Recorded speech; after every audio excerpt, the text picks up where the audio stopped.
Alright, well tonight, boys and girls, we are getting back into our Little Miss Survival. She's on day 43. We're in the Milton Basin right now. We just killed a moose, which is awesome. We're going to get right back into it tonight. Woo! Let's go, baby. Forgot, I fought with the shutters today. The shutters. What shutters? Okay, all my meat is cooked. Okay. I got lots of hides and guts back here. Okay. I think I got guts underneath this too. Yeah, there's guts under that. I got 2 cured black bear hides. Let's see what our clothing looks like. So our clothing is pretty good. I got those that I need to repair. Let's repair those up real quick. I won, but not without injuries. Oh no. Alright, so we got our rabbit skin hat and gloves. We got deerskin boots and pants. We got double sweaters, double undies, double socks. We don't have the other wool socks, though. We do have combat pants. Our coats are the only thing that are still a little bit lacking, let's say. Our coats are a little lacking in their overall warmth. We do have a few rabbit pelts here. That's good. We got some guts. We got birch and maple. Merchant maple. What's our weight? 35. Man, this pack is getting kind of heavy. Yeah, it is right now, but that's okay. We got 44 cattails on it, so that's always good. Unicorn Queen, hello.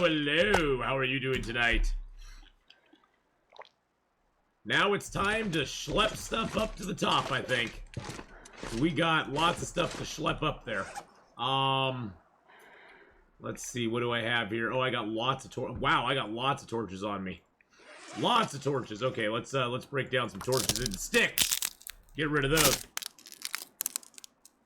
You know, Heinous, I'm having a rougher day today than I wish I was, but it's allergy season. What can I do about it? It's just one of them things, you know. I wish there was something I could do about it, but hey, I just suck it up. Take it like a man.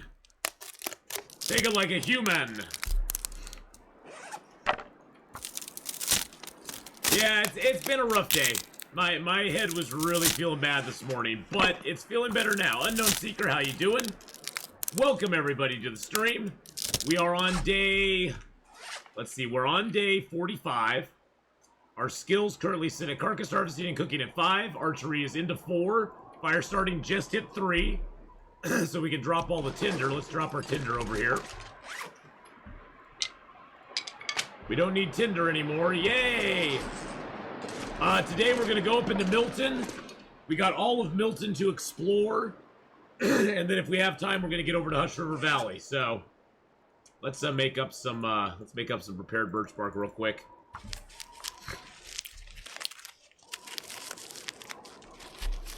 All right, there we go. Let's get these rose hips made up too. But yes, that is our plan, to go up into Milton and wreck the place. Drink some water. I got my Sobe, though, so that'll help.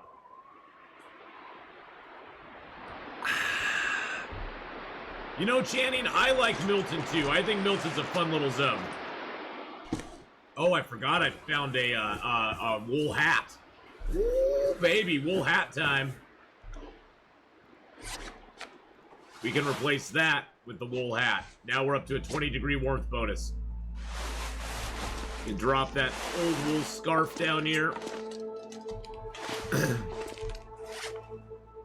Our clothing, we need to do a few more repairs on. I'm down to 3 cloth, though, so I'll kind of hang off on that.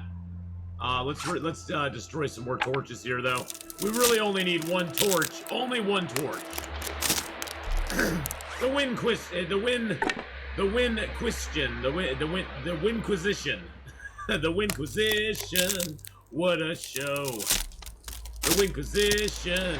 Way to go. We're on a mission. How you doing, Winquisition? I hope you're having a good one, my friend. You can't stay, you have schoolwork to do. Well, Unicorn Queen, get your schoolwork done, and maybe we'll catch you a little later on. So, yes, Sobe Citrus Energy, boys and girls, is what powers my stream. Let it power your life.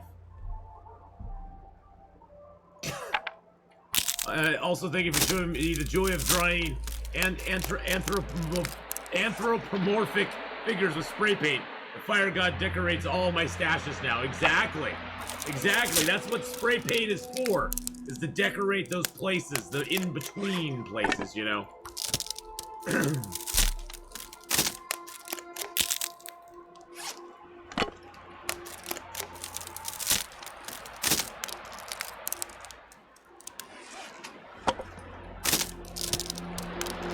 You know what? I'm actually gonna leave a torch here. I'm gonna leave a torch. Just to have one down here. Why not? That's a good torch. It's at 41%. Sharpen up our knife. We don't want our knife to break again. We actually broke our improvised knife while harvesting an animal. The most embarrassing thing that's probably happened to me in a long time in this game. It was like, oh man, it was a total facepalm moment. Total facepalm moment. It was like, oh man, you gotta be kidding me.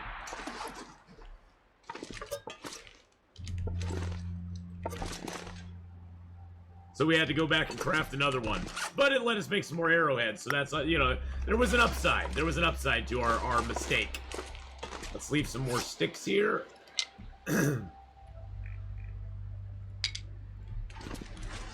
a couple more reclaimed wood.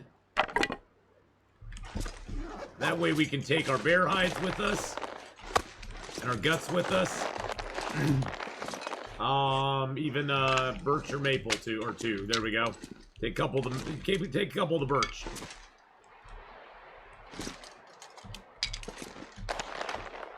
So on this run, we are just trying to live. That's all we're doing. It's just an exploration and fun run. After my As the Dead Sleep challenge, I needed a break from everything. Seeing this stream makes almost unbelievably happy at the moment. Past 1 a.m. and I'm still awake. As a puppy was bitten by my oldest dog at an upper jaw fracture. I rang a friend to provide first aid, but we'll see in the morning what the prognosis is, or rather, if I can afford to fix said puppy. I would have taken him to an emergency vet, but they can't do much more than is already able to. Oh, well, I hope Puppers feels better soon. I hope that there's nothing too horribly wrong. That's really sad. I have a really big soft spot for animals, especially puppies. And kitties. Kitties and puppies I have a big soft spot for. I'm a big softie. And I hate it when they're not feeling good. There's no greater agony than having a beloved pet in pain. Because they look at you with those eyes like they want you to fix it, and there's nothing you can do. And that just makes me so sad. So sad. But I hope your puppy is better soon, so. Or your friend's puppy.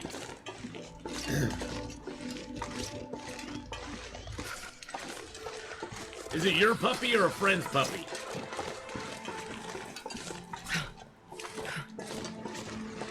I think it's your puppy, right? And it was your oldest dog that did it? Oh.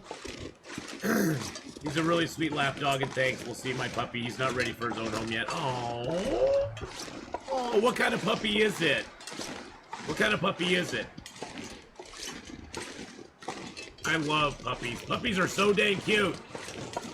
Puppies are so dang cute. They're so freaking adorable.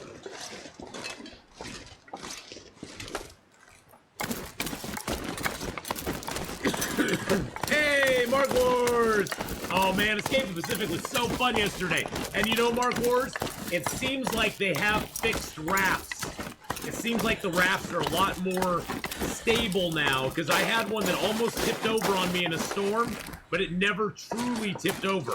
It was kind of leaning. It was leaning hard, don't get me wrong. It was leaning really hard, but it never actually went capsized, which I was very happy with. It made me very, very happy camper. I really enjoyed it. We're going to play some more this Sunday as well. So the new schedule, boys and girls, is up on the Twitch page here. I posted it up on Twitter as well. I posted a link to it. We got a lot of good stuff going on this week.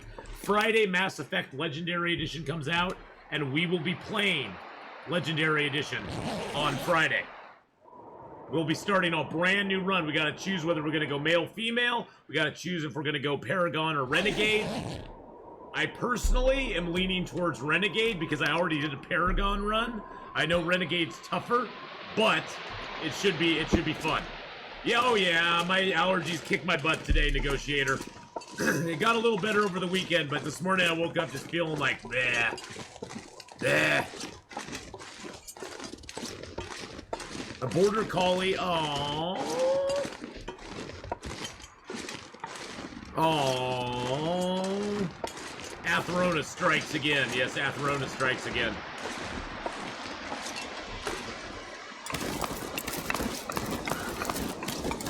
The Atheenon is strong in this one.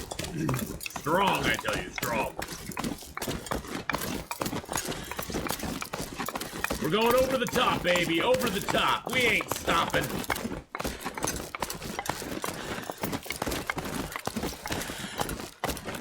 There we go. Oh, yeah. Just like Sylvester Stallone, baby. Over the top. Over the top. Woo! Let's go.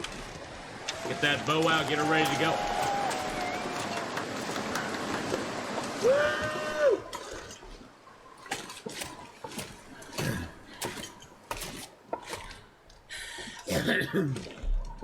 Oh, Cliffhanger. Oh, Cliffhanger was so good. And the guy who played the bad guy, John, what was his name? The guy who played the bad guy was amazing in it too. I can't remember his name though. I'm struggling with his name. He's been in a lot of stuff. Wasn't he in Third Rock from the Sun as well? I think he was in Third Rock as well. But he's an amazing actor. Amazing actor.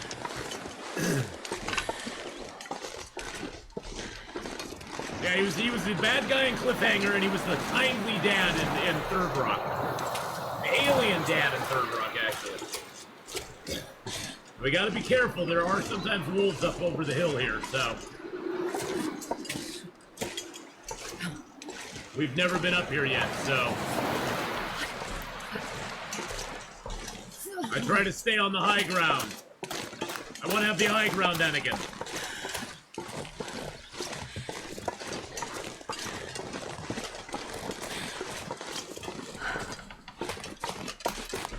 Hey, there's a rope there. I don't know what we need a rope for, but hey, there's a rope there. Okay, no key in here.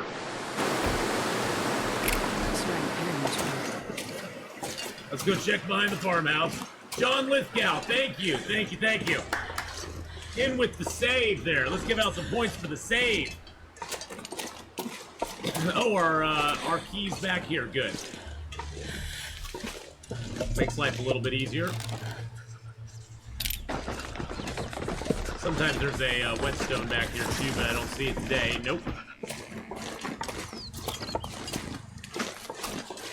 We're just gonna go inside, sort our gear out, and then go back down and get the rest of our gear. This is where we're schlepping all of our gear up to the top. Alright, let's drop the bear hides. Wow, that bear hide got down to 9% before we cured it. 9 freaking %. This is our trash can of plenty. This trash can gets all the good stuff. Actually, I'm gonna put that stuff out in the crafting area. Let's put the rope in there. Actually, let's just drop the rope. I don't really care about the rope. I just picked it up because it was like there, and I was like, it's a rope. Why not pick it up? I wonder if I can drop any of this gear.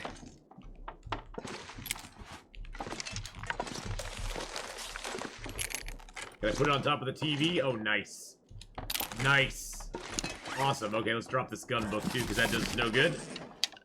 So many broken ankles. No broken ankles. You're always terrified of coming into Milton now. Last visit, I accidentally walked off a cliff to the basin. Oh, no.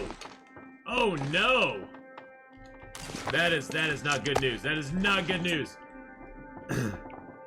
Heading off to bed. It's late there. Thanks for the chill vibes. Oh, Foot Newt, have a great night, my friend. Get some good sleep. It's sort of a numbers game. He's too young to be insured, and fixing him is likely going to cost at least 4 times as much as I was planning on selling him for, but the prognosis matters as well. Yes, it does, yeah. Let's get our lantern out and sort of search this a little bit. Who knows what we'll find here.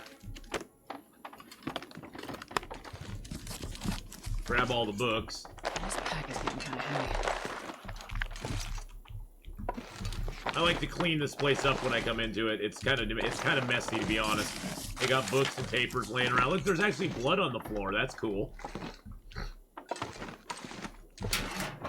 This is the trash can that I store all the books in. I don't know why I pick up the books, but I just don't. I just can't put them down. And the newsprint can go in there too. There we go. Grab all the books here. Whoops.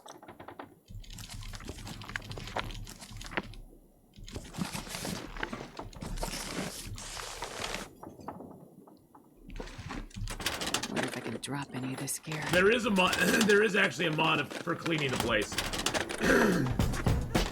Jesse Nebulous with a 24-month, 2-year resub. Woo!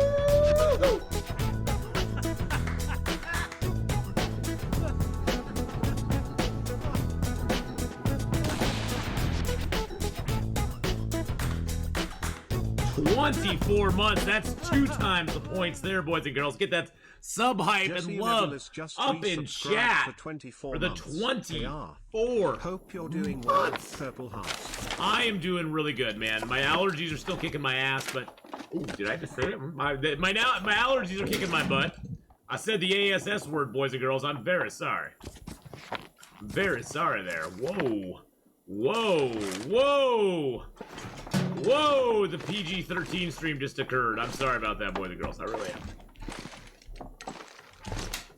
Hey-oh! Oh my. Oh my. Oh my. Oh my. Oh my. Yes, this is just a vanilla experience today. Oh I did the whole As the Dead Sleep challenge, and that thing wrecked me. That thing mentally just wrecked me. So I'm giving myself a little bit of a break, just playing some vanilla Interloper. Today our goal is to search up all of Milton and to have fun in Milton for a while.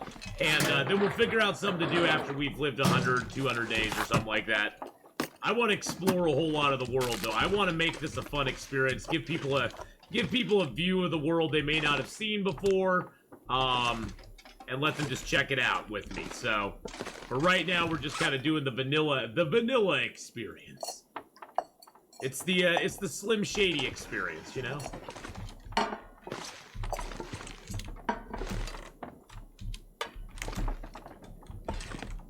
Alright, let's go in here and check this place out, too. See what we got in here.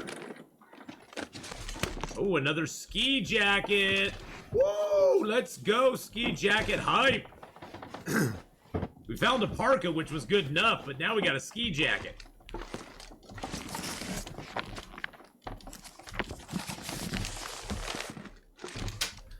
I'm gonna break this box down because this box infuriates me.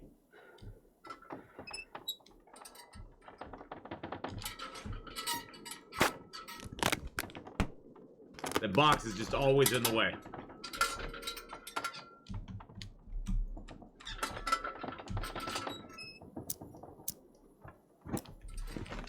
Alright, so we searched all this, right? Searched all those. Nothing in there. Alright, let's throw some more of these books in here. A few more papers. There we go. Gosh, there's 12 kilos of them. What do you think about another difficulty higher than Interloper? They could do it. I mean, I wouldn't mind if they did something like that. You could always get a higher difficulty level, Channing, just by doing custom games. You can set the loot to the loot is already set to the minimum it can be. So the loot in Interloper is the lowest loot setting you can have. But you could do that. I mean, you could theoretically do that. Yes.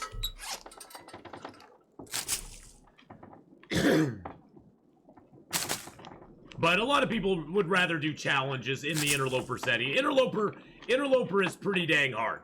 I know I make it look easy, but it's not that easy. It's not that easy. I definitely think it'd be fun if they did some more challenge stuff, though. Yes, challenges would be really, really cool. The quick item decay, that is kind of annoying, yeah. I wish they actually had a button that you could change in custom settings that would allow you to make it so things decay slower than they do. Because the world's so big now that to really effectively explore it, a lot of the stuff is already ruined by the time you get there. A lot of stuff is already gone by the time you get there, or in such poor condition that you can't really do much with it. And so I would really prefer them if they did something where they allowed us to slow decay on items. That would be kind of cool. Or gave us the option anyway. But you can definitely, through custom games, make it so that your health is regenerated even slower than it is on Interloper. You could make it so it doesn't, like, totally stop regenerating your health, but you could make it even slower than it regenerates currently. So there are ways to actually up the difficulty level above what it is right now. Hey, how you doing, Rat? How you doing, Rata?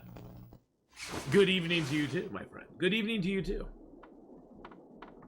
Or maybe set a timer when you enter a region or a neighboring region. Yeah, see, because right now the way the game is set up is that once you start the game, everything in the entire world the timer starts on everything. Everything in the entire world starts decaying immediately. So it does change the it does change it. You know, because everything is just going down, down, down.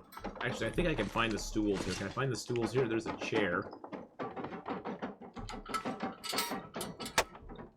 We're doing things in the dark.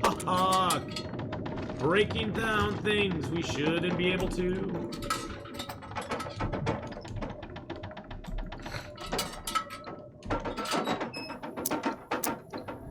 Well, I can understand why they don't have rifles in Interloper. I mean, it makes sense why they don't have them.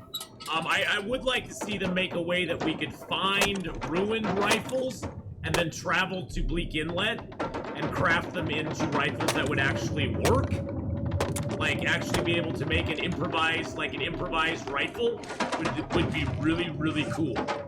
That would be something I'd really like to see them add to the game. Is some sort of improvised firearm that we could actually craft. And maybe it wouldn't be as accurate or something, but if you do a custom Interloper and all you do is turn on rifles and revolvers, it actually is pretty effective because by doing that, none of those items actually spawn. None of the repair kits actually spawn in the game. So whatever you find that rifle or revolver in, that's the condition it's going to be in for the rest of the game. So that's a kind of cool way to do it too. And unless you go to Bleak Inlet and repair it, it will never be able to be repaired otherwise. So, which I think would be kind of cool. But no time to play right now. I know. There's no time. There's too many games and not enough time. And by the way, boys and girls, let's give a shout out to Blackman PL right now. Blackman Poland, it's so good to have you as part of the community. Go give Blackman PL's channel a follow. Go check him out sometime when he's on. Yes, Night Vision. Thank you very much, Negotiator. Go check him out when he's on sometime and give him some love. He's an awesome, amazing dude, and a big supporter of the channel and a good member of the community as well. So definitely go give him some love. Oh, jeez. Mark Wars just gave him some love in the form of a gifted tier 1 sub. Mark Wars with a tier 1 sub. 72 gifted a tier 1 sub to Black. Oh, Mark Wars, you didn't need to do that. That was so nice of you, though, man. Always, always, always throwing out the love. Let's leave our arrowheads here, too. Where's my arrowheads at? There they are. Transfer those in, too.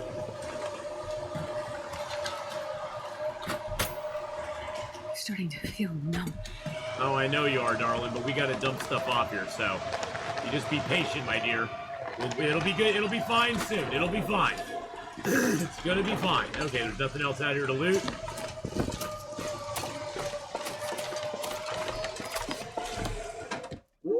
is cold outside. That's a frigid storm out there. Okay, so Freezing. oh, you don't need to be GD freezing. All right, so let's get our lantern out. Leave that here.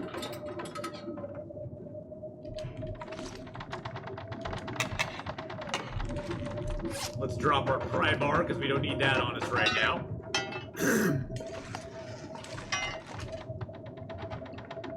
After the long dark should fit themselves. Perfect match. I have found my home in the long dark, that is for sure. We'll leave the leather here. We'll leave those here. Leave that and those here. Leave the cloth here.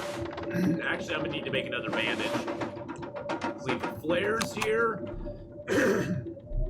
Let's leave that good sewing kit. Let's leave a couple whetstones. I can leave the hacksaw here and the knife here because I don't really need them on me at this moment in time. Leave the pots here. Put the cans down over here. There we go. Oh, I can leave some of the cattails here. Let's eat cattails first. We gotta go back down into the Milton Basin and get the rest of our stuff, boys and girls. So we're trying to lower our weight as much as possible. Oh, actually, I need to take some cloth. Because I need to fix up that ski jacket and wear that. It's a little less windproof, but it gives me more warmth. Windproof is nice, but warmth is more important in Interloper. Warmth is what keeps you safe inside of caves. Let's see, so we have an extra ski jacket here. Let's repair that up. Or try to repair it up anyway. One thing about bows that bothers me is the arrow's not stacking for different percentages. Well, yeah, they keep it like that, though, just you know, keep it interesting, I guess. We'll tear that apart.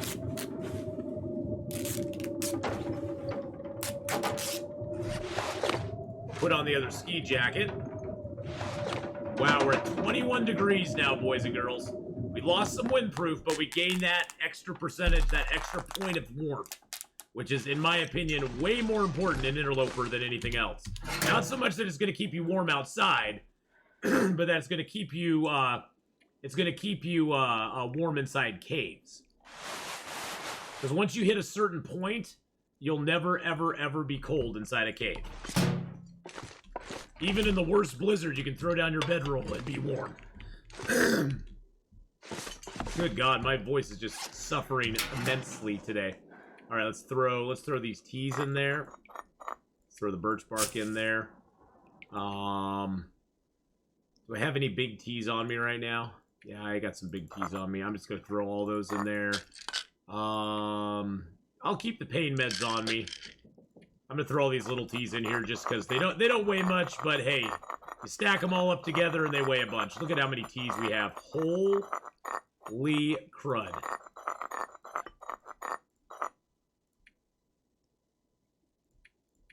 Throw those in there. Throw my now I'll keep the birch bark. I'll make those up when I'm down there.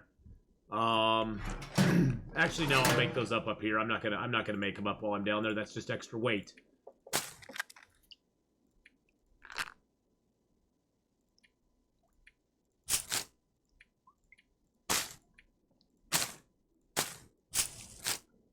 I'll leave one stem here. We got everything else we need. Want all that stuff. I'll leave the torch here because I have a torch down there already.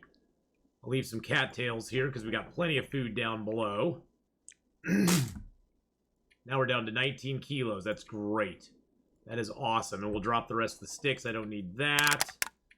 I don't need that box of matches or that box of matches. We got 9 matches on us for the trip down. That's good enough. Drop the sticks. There we go. All right, 17 kilos. That's great. That's great. Okay, so let's eat up some cattails, drink some water. Arrows break after about 3 or 4 shots, yeah. They can break faster than that. Like if you shoot an arrow and it hits a rock, that sometimes can instantly break an arrow. But most arrows are about 3 to 4 shots before they're gone. But believe me, there's enough birch and maple in the world that you'll never, ever, ever run out of arrows. even on my long-term Interloper character, my 700-plus day Interloper character, I still have tons of birch that I've found in the world. Actually, I'll take that with me. We're at 17 kilos. We can carry a lot of stuff back up with us now. Put that bow before we go out. All right, let's go. Let's go get the rest of our stuff. We have a moose hide down below. We got moose meat. We got things and stuff to go get. See, even outside right now, it's negative 30, negative 37. So, you'll never, ever, ever be warm after about day 30. Yeah, well, very rarely will you be warm. The evening hours, you might be warm outside, but very rarely. Very, very rarely. Outside is always going to be 1 to 2 arrows down at best, 3 arrows down at worst. And that's just something you have to deal with on Interloper. There's no way to get around it. No way to get around it at all.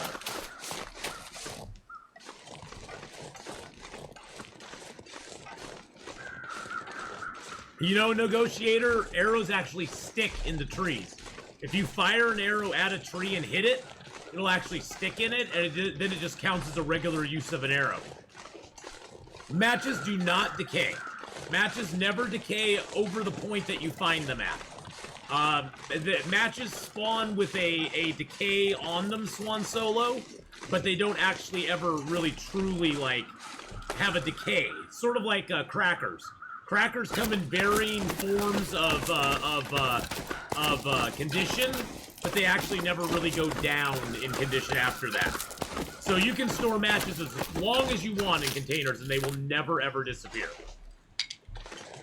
I usually stockpile matches in the world, mostly at the Carter Hydro Dam. Do they matter, the crackers? Crackers just don't matter, Markors. They don't. They never have, they never will.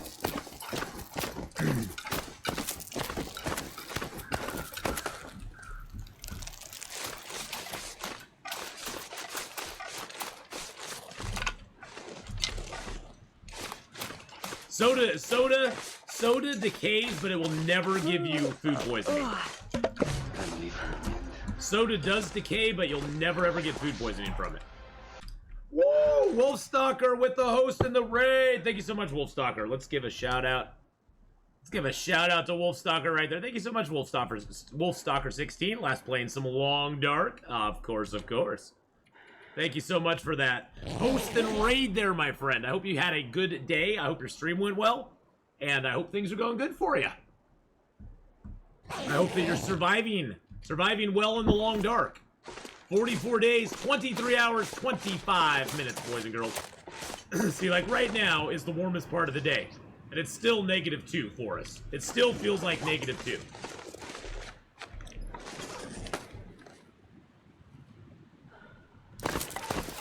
I'm pretty sure I followed your channel, Wolfstalker. Let me make sure. Let me just make sure.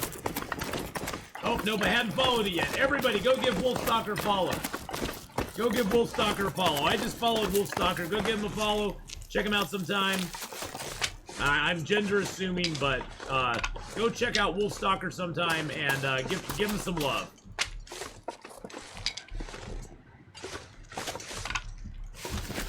And always pick up your sticks, boys and girls, even if you have tons of sticks. Always pick up the sticks. Sticks are the most important thing in the world. They will save your life.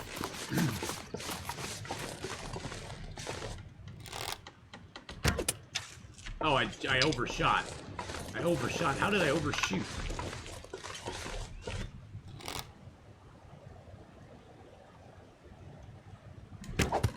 Oh man, I'm just off. I gotta practice my aim here.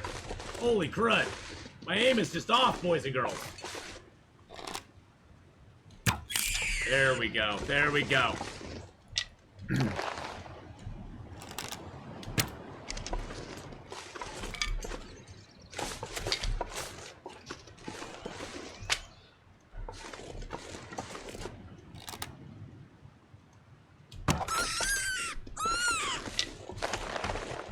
Couple more rabbit hides. Never hurt.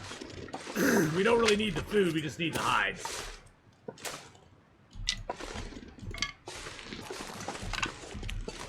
And all the sticks.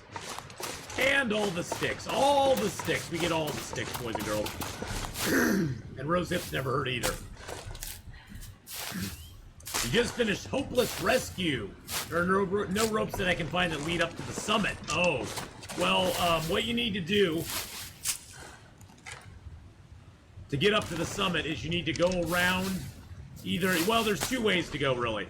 But you need to go around to the three-way cave right above the engine. Go into the three-way cave and then go to the right out of the three-way cave, and then sort of loop around to your left. That'll give you a rope that goes up to the deer clearing. From there, you need to go up above the deer clearing. There's another rope that leads up to the secluded shelf. But you have to watch for a wolf and a bear along the way. And then you have to go through a cave, and then you'll have your final rope that you have to climb. It's actually a two-part climb, because it's a very long rope. Unless you have the crampons, then you can just scurry right up it. But it's a very long climb otherwise.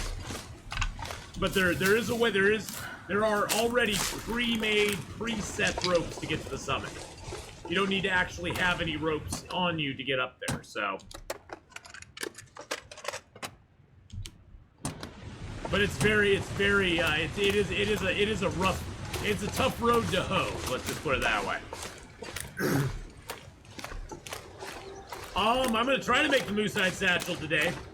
We gotta have the moose-hide cure. That takes 10 days, I believe. It actually takes more time for a bear hide to cure than a moose hide. But that's the goal, is to get the bear hides cured, get the bear skin coat made, and then get the moose hide cured and make the moose hide satchel before we go to Hush River Valley. I don't want to go to Hush River Valley without the moose hide satchel. It's just there's too much to gather and carry in that zone. And there's some really big rope climbs you gotta do too. Wow, it's really nice out. It's only -3 right now. It's only -3. Only -3, boys and girls. It's balmy sun. It's t-shirt and shorts weather.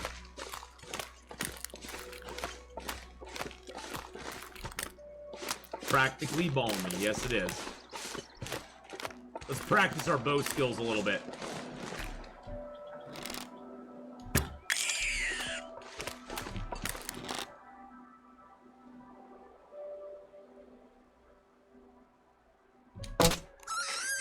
Awesome.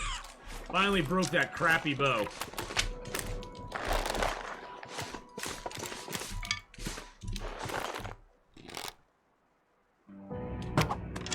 Oh, I missed him, though. It was hard to judge. He was on a hill. It was hard to judge him.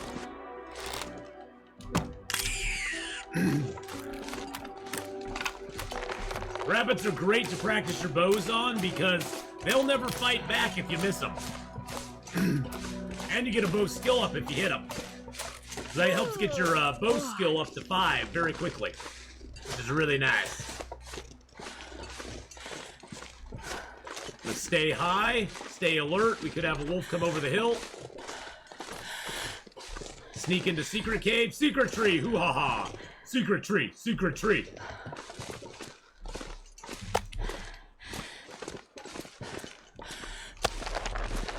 Drop all those rabbits here. Eat our food. Hey, Stomp, how you doing? All right.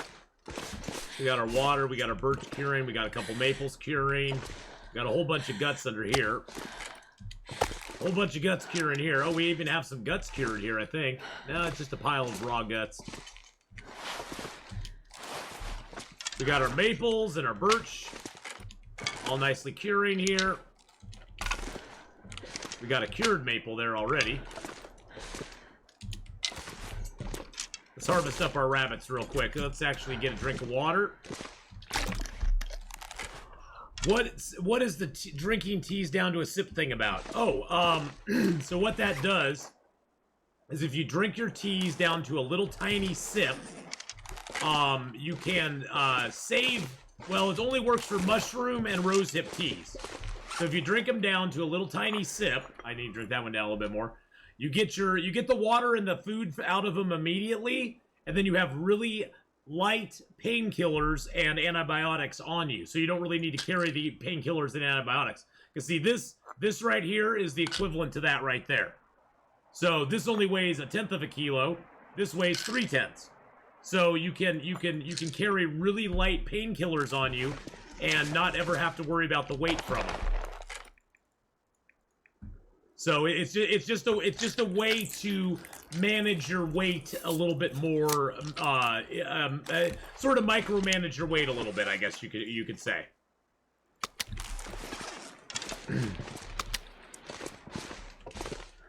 And it is micromanaging because, but you know, if you're carrying 10 full teas on you, that's a kilo right there. If you're carrying 10 small teas on you, that's 1/10 of a kilo. So you basically have increased your carry capacity immensely, with no negative benefits. So, I mean, you do get the water and stuff when you drink it to cure your wrist or whatever. You did get the water from that, but it's just a way of managing it because the curative effect does not kick in until you finish the tea. Now, herbal tea and coffee and birch bark tea work exactly opposite. A negative. Oh, the positive. You don't get you get the positive benefit. I'm sorry, not negative. The positive benefit. I'm sorry. But coffee, herbal tea, and birch bark tea work the exact opposite way, where the more you drink of it, the more effect you get from it. So those you want to drink in full doses, as much as you can, because you'll get more of a benefit from it for drinking a full one than drinking a partial one. I mean, you can drink a partial one, but you don't get as much benefit from it. A negative benefit, sorry. Positive benefit.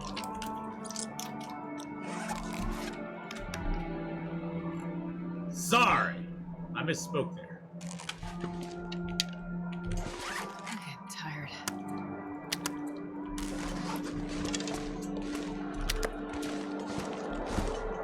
We're getting tired, so let's let Miss Weiner sleep here. Got a whole carpet of meat out here, so let's grab a random piece and eat it.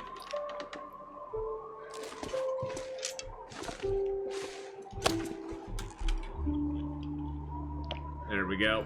No power in the verse can stop me. Thank you so much for the follow there, Vanilla Gorilla. Ooh, I like that name, Vanilla Gorilla. It's a Vanilla Gorilla. We used to call those silverbacks back in the day.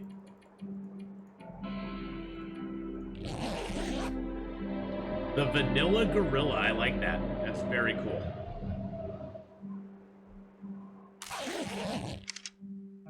Yeah, we've reached that tipping point, boys and girls, where we have, even without our good coats, we have the 20-degree warmth bonus. I call the 20-degree warmth bonus in Interloper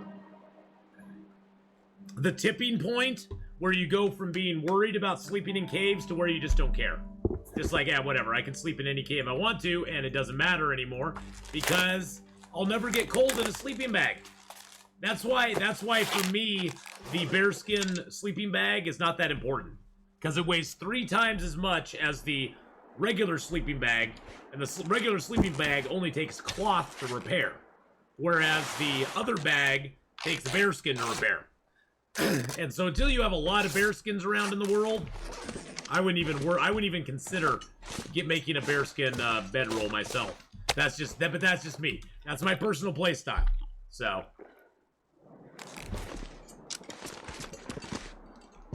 That's because to stomp that Mark Wars always unfollows, and follows again whenever there's a Connor J sighting. Whenever my nephew comes into channel, Mark Wars unfollows, and then he follows again.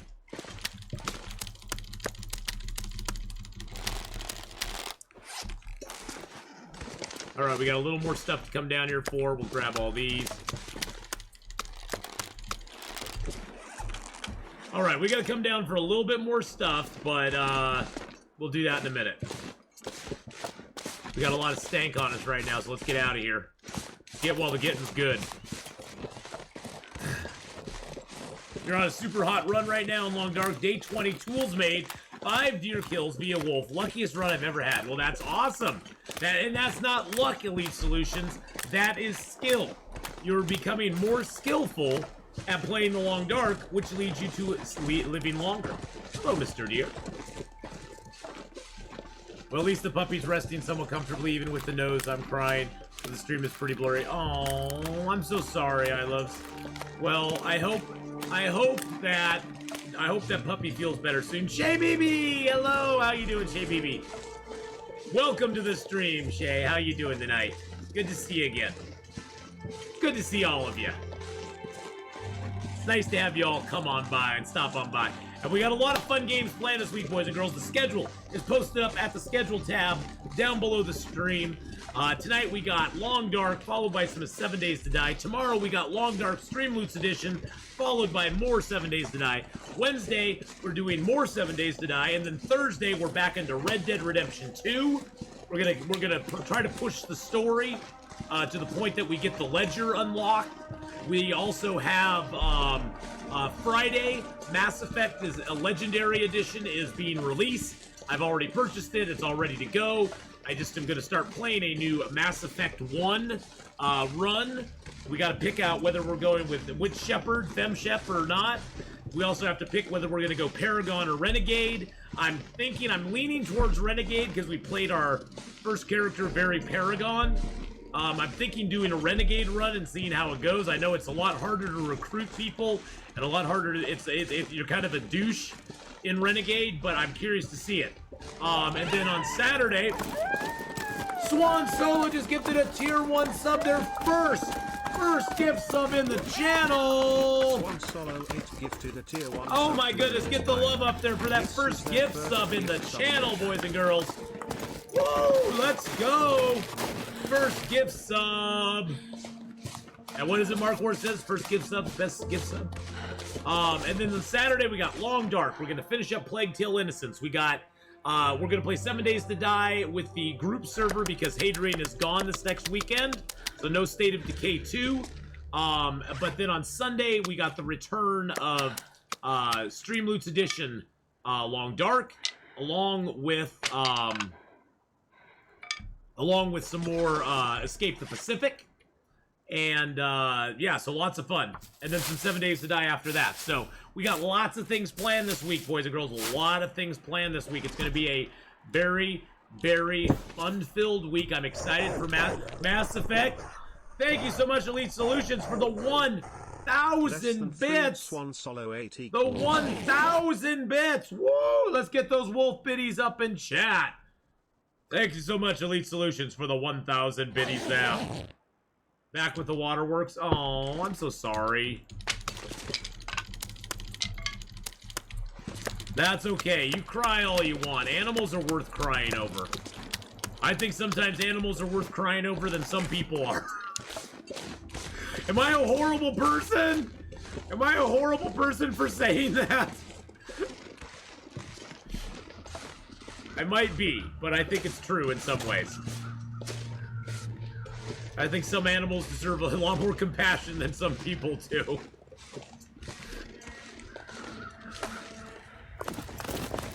Bad Atheenon, bad Atheenon.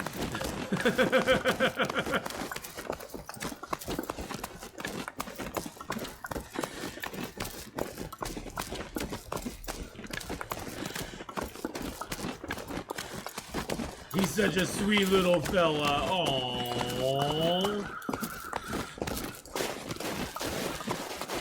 He's probably looking up at you with those big, beautiful eyes going, Mommy, why do I hurt so much? What did I do wrong? Poor little thing. You did nothing wrong. Nothing at all. Oh, we're gonna be bringing all the wolves to the yard with this smell on us. We got 3 stank lines on us, boys and girls.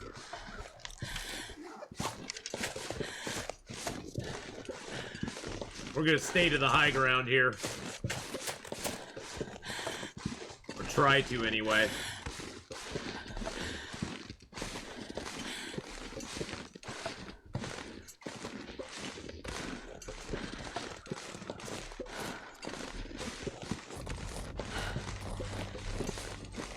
I don't see any wolves yet.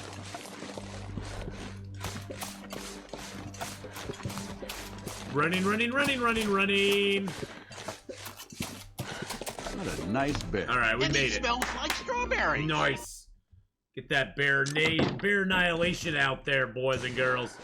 All right, let's drop the moose hide here. Let's drop all the guts. Deer hides are good. Rabbit hides can go in there. I'm just gonna drop this stuff here for tonight because I don't have time to sort it out. Drop some sticks. Got lots of sticks and wood here, that's good. Alright, let's go see if we can drop off this stuff out in the farmhouse. We're gonna have to make some water tonight, aren't we? Yeah, we're gonna have to make some water. We're gonna have to make a little bit of water. We're really low on water.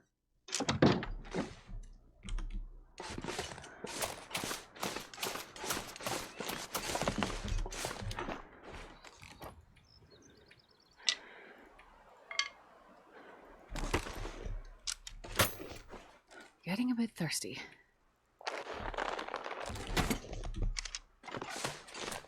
Well, we're gonna go back inside. There we go.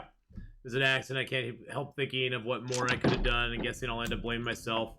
Oh yeah, well don't blame yourself. I mean, it's not like it's your fault. I mean, that's the thing you gotta remember.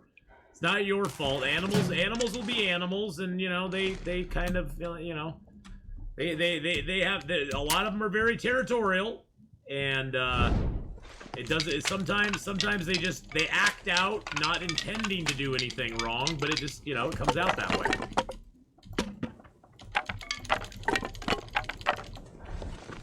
All right, let's light a fire up here. Light a fire under it.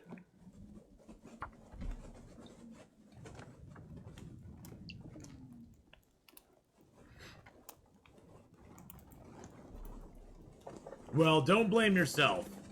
It's not your fault.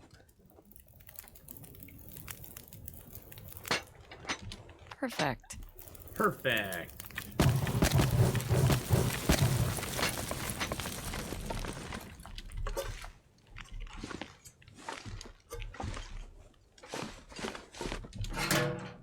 Get our pots out of here.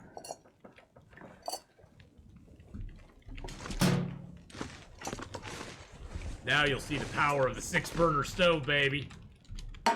We'll have like so much water, it's gonna be just redonkulous.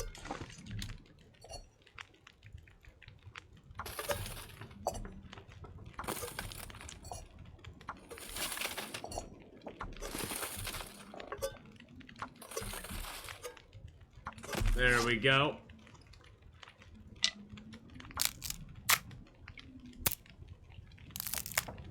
Making all the water. We're making all the water, boys and girls. All the water.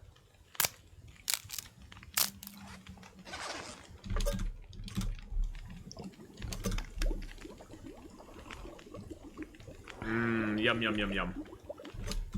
Mmm, yum, yum, yum, yum, yum, yum, yum.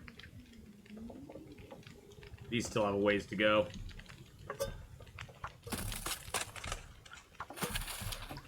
Let's grab we'll make up all of our teas while we're here too.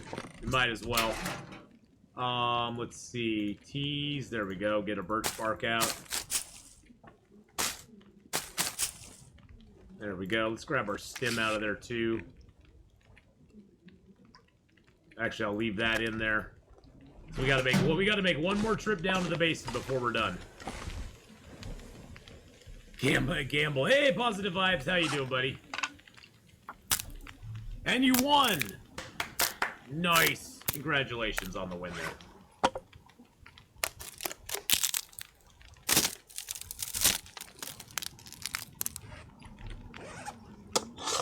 We need to repair that. Our bow's at 80%. I'm not really going to worry about making another bow right now. 37, 10 minutes, okay. Let's throw these couple of extra cans in here because I don't need them.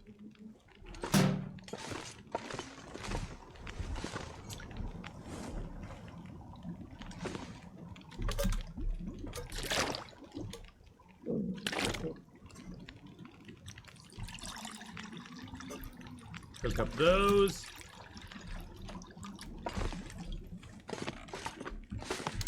Grab my cattails, because cattails are good. There we go.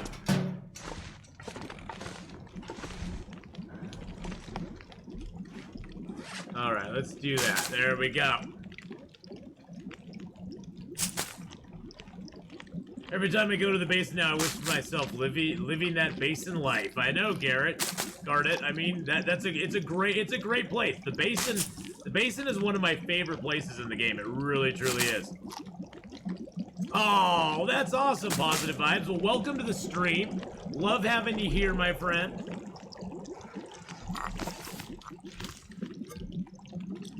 Welcome on in. Feel free to drop a follow if you haven't already. That'll give you alerts to when I go live, and let you know that that we're actually here and up to no good.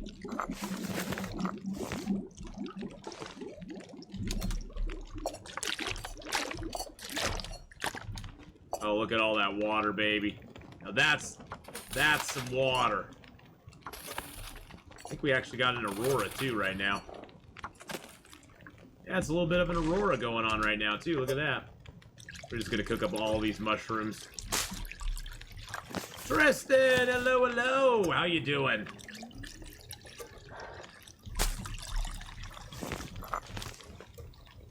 Got plenty of water now, so might as well cook up all the teas.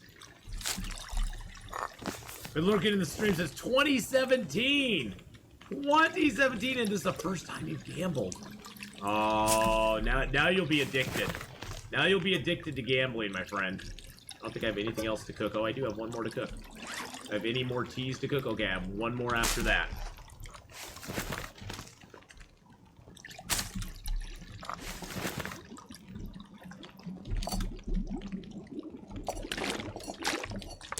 I'm not sure I can carry much more.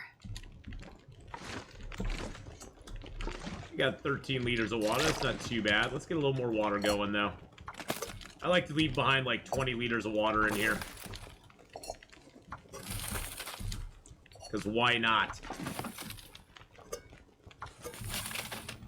My only regret is I don't have another pot. I wonder if I can drop any of this gear.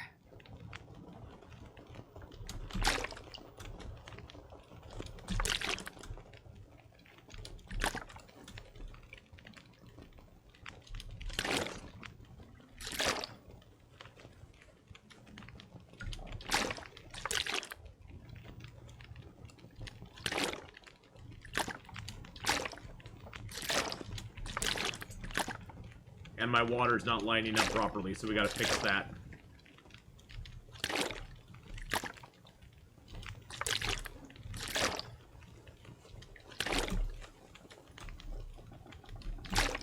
There we go. Now it's all beautiful.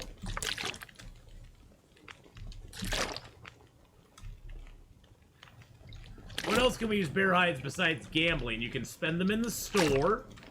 So if you type in !store, it'll pull up all the different redeems that you can redeem them for. And then sometimes we do giveaways as well that you can use them on giveaways as well. So sometimes we'll do a giveaway and you can use them then too. There is a cooldown for gambling though. Yes, there is a cooldown for gambling. Otherwise it gets abused and then it basically spams chat with everybody just gambling over and over again. Do I like running a casino? Not really.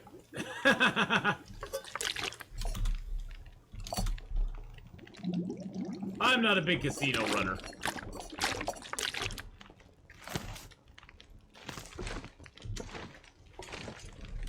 Alright, that'll give us 14 liters of water right here.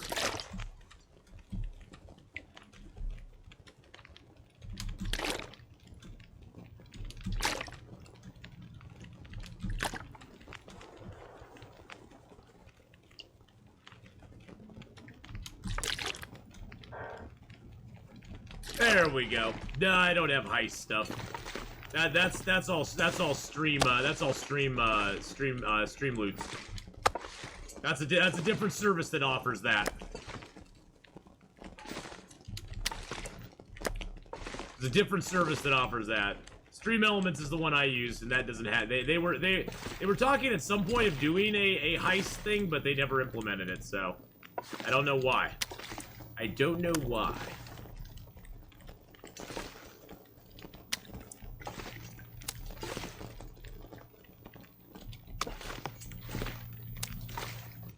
That's Stream Labs, I should say.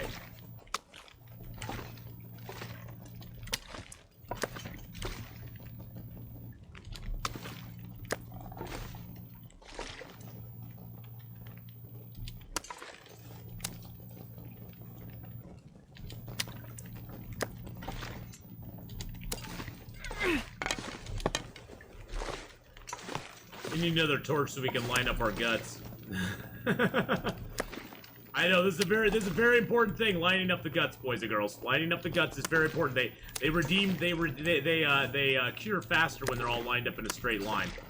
When they aren't lined up, they don't cure as fast. And if you believe that, I have this bridge that I want to sell, and I'm hoping somebody will buy from me. It's very inexpensive. It's in New York. It's a really nice bridge, though. Oh.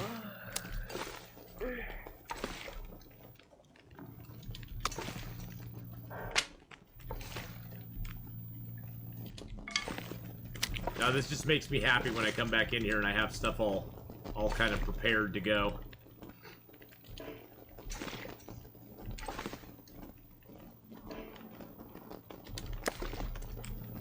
And I can actually see what I have. Things in a pile bother me, so excuse me while I rearrange my junk. Of course that table's in the way. Something's got to be done about that.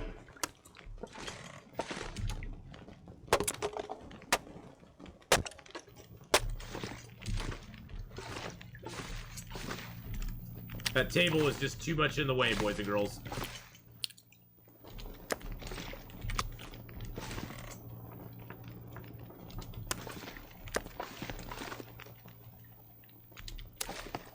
Ah, the most relaxing part of Long Dark.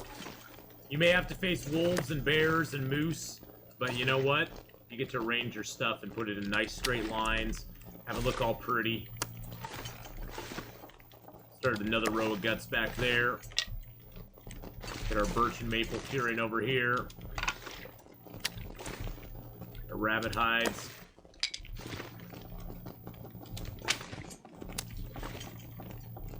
The rabbit hides will come in handy. Rabbit skin gloves and hats take a lot of damage because you're always wearing them, and they're always wearing down. So having your rabbit skin stuff curing is very nice. Gosh, I hate the rugs in here though. The rugs in. I wish I could take these rugs out. Or I wish it would let me put stuff down on the rugs because that's so annoying. There we go.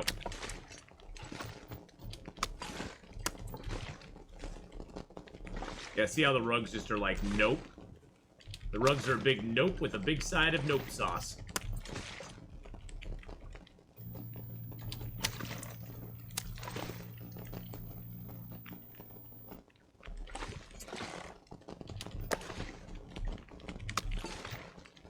There's no good way to do this, so we'll just do like that. There we go. Alright, so we got all of our stuff out here. We got it all, like, nice and arranged. Beautiful. Beautiful. Okay, we got a piece of cedar there. Drop a few more sticks here. I wonder if we can see anything on the TV. That'd be awesome. Nope, nothing on the TV. Nothing on the TV for us, boys and girls. Alright, so what else do we have that's extra? We got all these torches and stuff. Alright, let's put that torch out. Let's eat a little bit of food, get a little rest, and then we'll climb back down and grab the rest of our stuff in the morning. Hey, at least we got a lot of water made. That's important. Whenever you have a fire, whenever you have a chance, stockpile all the water you can. You'll never, ever, ever, ever be upset that you have more water than you need. Ever. Because the water stays good forever. So, once you've made it, it's just a stockpile that you can always come back to and utilize whenever you need it. So I do it at any fire I can make elite solutions. If I have a fire and it's got a couple hours left on it and I'm not doing anything else on it, throw some water down on it. Just do it. It's never, you'll never regret.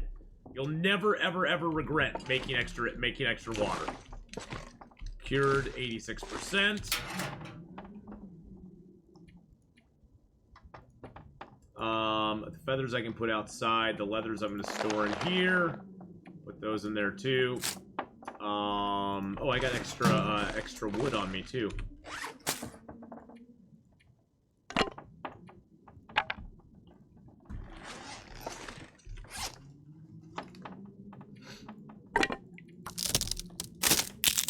You hate PV? Oh, Pleasant Valley's... you know, once you know your way around Pleasant Valley, it's not that bad.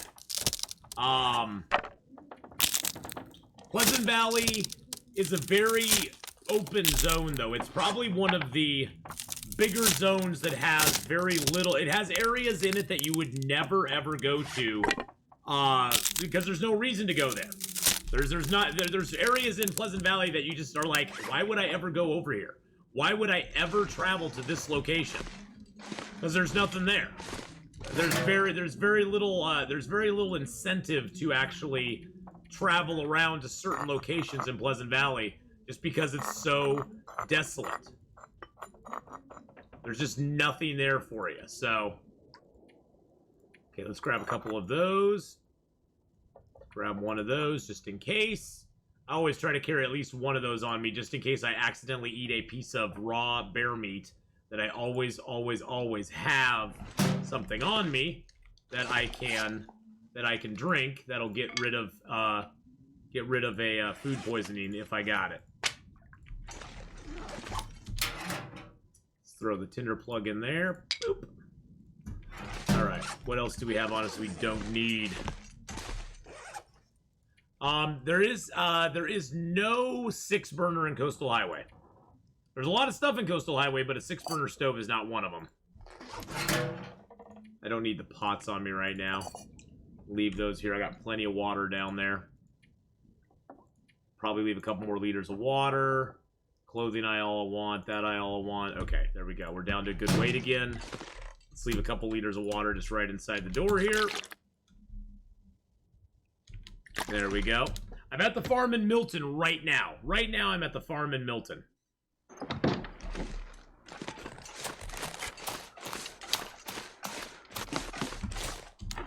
Which is a good staging area to craft things. Oh, shoot.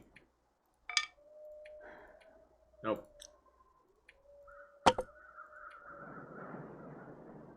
There we go. So we got 7 more arrowheads here. We have plenty of birch too. We got 4 birch, so we could easily make all those into arrows. How many feathers do I have? 22. I can make 7 arrows. I can make 7 arrows. We can do that. Uh-oh. Oh, jeez. Okay, that was a ducky hug. Okay, that was a ducky hug.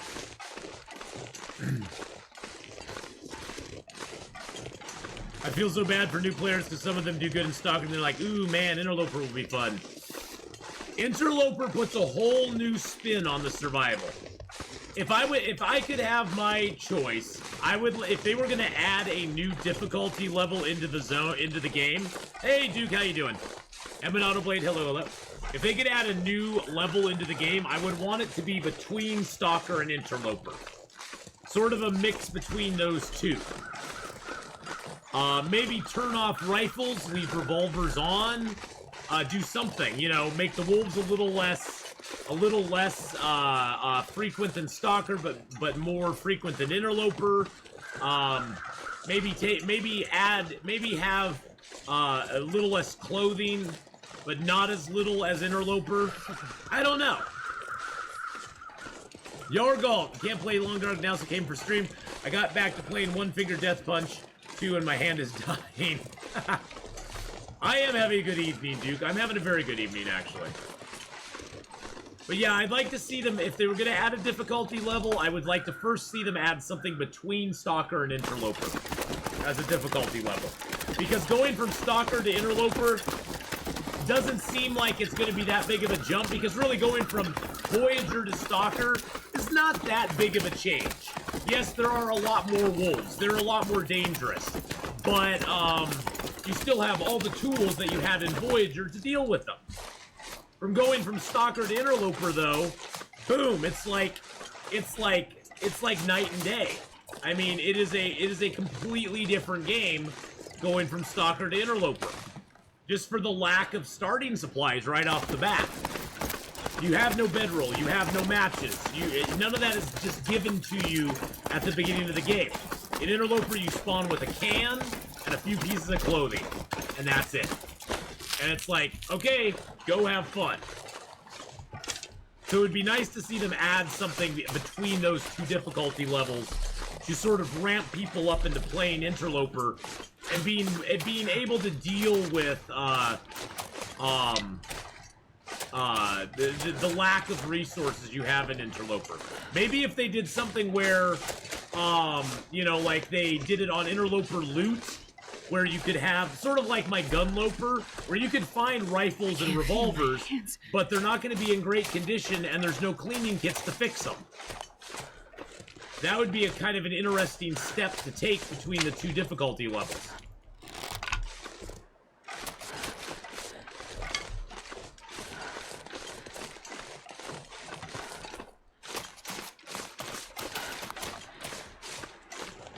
Yeah, you'd be able to find all the clothing, or maybe even pare the clothing down a little bit, Saucy.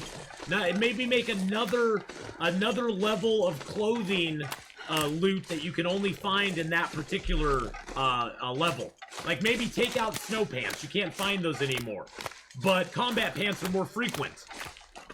Take out maybe some of the really nice gloves like gauntlets. But make the wool mittens and some of that still available. You know, just having that little bit of a difficulty level difference between the two would be very nice. If I don't warm up soon.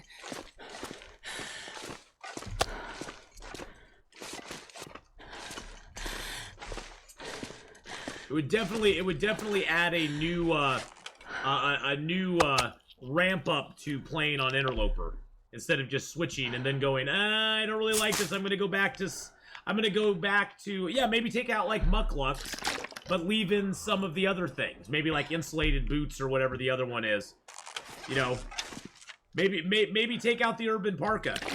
Yeah, see, the urban parka is too OP, though. See, the main thing about Interloper that you have to remember, too, is that none of the man-made clothing in Interloper is better than the crafted clothing, which I think is a big detriment to Stalker. In Stalker, you have no incentive whatsoever, other than just wanting to dink around and have fun. You have no incentive to really make the high-end, the really good clothing, because you can find way better clothing in you can find it in Stalker, Pilgrim, and Voyager than you can ever craft. And other than some of the protection stuff, I think it'd be good if they, you know, or to get the animal clothing achievement. And so I see why they did what they did with Interloper, because they want to encourage people to make that animal clothing. They want to encourage people to make it and actually use it. Because that's the best clothing, and honestly, the animal clothing should always be the best clothing. Come on, little fire, come on. But you know, that is what it is. And so a lot of people who play Stalker, they won't make the animal clothing except to get the achievement or something like that. They won't ever make it just to make it. Just because there's no call out. There's no call to do it.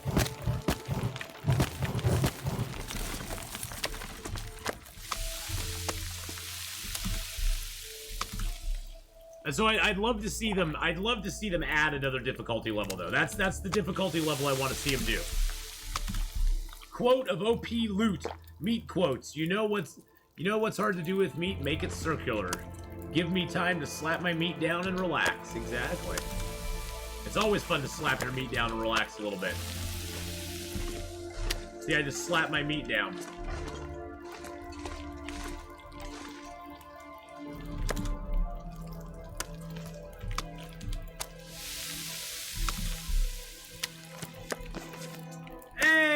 my mouse. We're talking about slapping my meat down. And relaxing at the same time.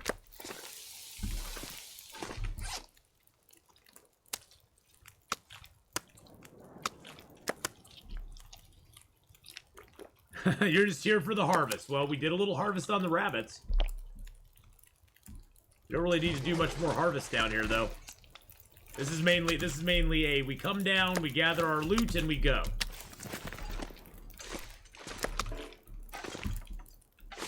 I mainly wanted to get the coal, grab some moose meat so we have a little bit of food up there.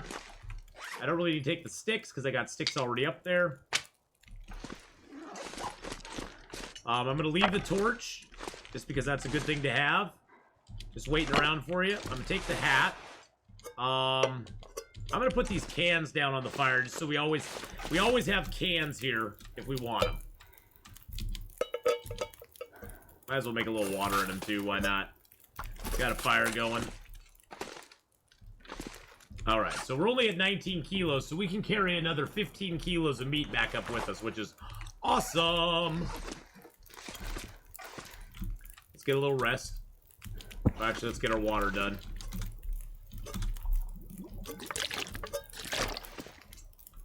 Get a little rest here. A little resty poo.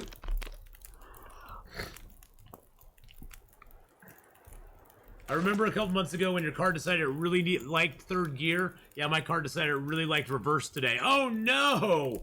Oh, no! That's not good. That is a yikes. Yikes! Oh, actually, here, I need to turn that timer off. I have the Streamloots timer still on. Timers! Boop, boop, boop, boop, boop, boop, boop, boop, boop, boop, boop, boop. There we go. All right. Had to turn the timer off there. Sorry about that. We're doing Streamloots tomorrow, though. Streamloots is returning tomorrow, boys and girls, so get those Streamloots cards ready. All right, we're at 19. I only want the big pieces. Oops, I didn't want that piece. I picked up a piece I did not want.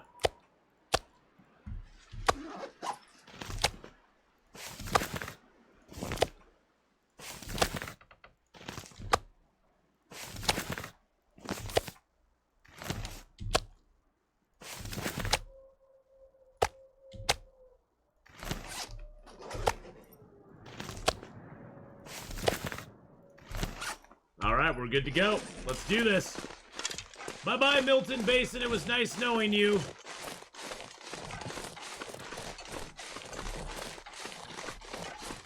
Well, random loot tables would help. I think it'd be nice, but they definitely have to leave some they definitely need to leave some guaranteed match spawns for Interloper because you have to have matches. But I would like to see them randomize the loot. I would love that. I mean, honestly, if they broke the loot tables we have, I would not be upset about it. I would not be upset about it at all. It would definitely lead a lot of Interloper players to rethink how they do things. Yeah. I wouldn't be upset about that. I think it'd be kind of cool.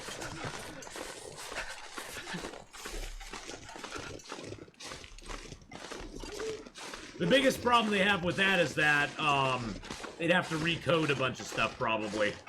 And they're like, yeah, who cares? It would change the meta. Yeah, it would change the meta and be fine by me. If they decided down the road they wanted to do that, I would not hesitate in supporting it. I'd be totally cool with it. But as long as they're there, why not use them? Why not use the knowledge you have?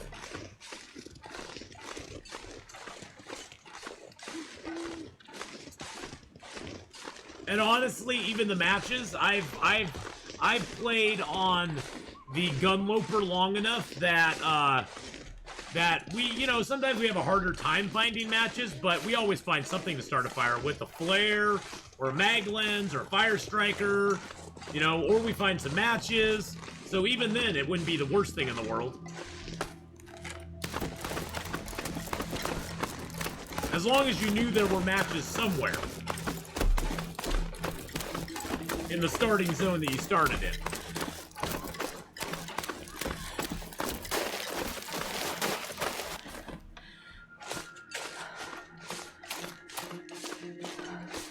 Gotta one up somehow. All right, I gotta take a quick break, boys and girls. I need to go grab a fresh Sobe. I'll be right back while she warms up in the cave.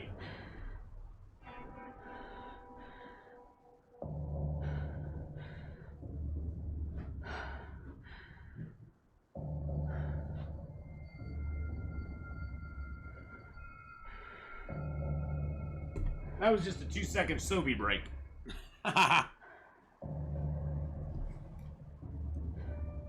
There we go.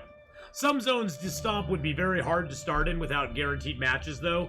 Like Ash Canyon, if you didn't have guaranteed matches down there at the Angler's Den, it would be very hard to start in that zone. It would make the start almost impossible. But I understand the sentiment, though. I sort of like that you can get matches, but you just have to get to them. And getting to the matches in that zone is really tough sometimes. Because there are wolves all over the Angler's Den area. And that's where your guaranteed matches are. And like Desolation Point, there's no toilets. Now Pleasant Valley would be easier because you have guaranteed toilets at the farmhouse. You can get water out of it. Forlorn Muskeg, that would be harder as well. Hush River Valley, that'd be harder as well. So there'd be some zones. I sort of like the idea of having matches. You know where the matches are, and you just have to get to them. Even if it's hard to get to them, you at least can try to get to them. Because I've had runs where I've tried to get to the matches in Ash Canyon or the matches in Forlorn Muskeg, and I've been thwarted by the wolves and had to take a different path. So just because they're there doesn't necessarily mean you can get to them all the time.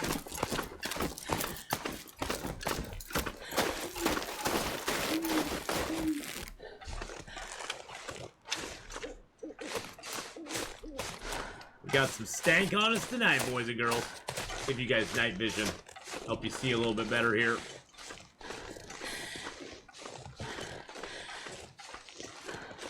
How you doing, Panda Lover? Hope you're having a great one. Riggins! How you doing tonight, my friend? Hello, hello.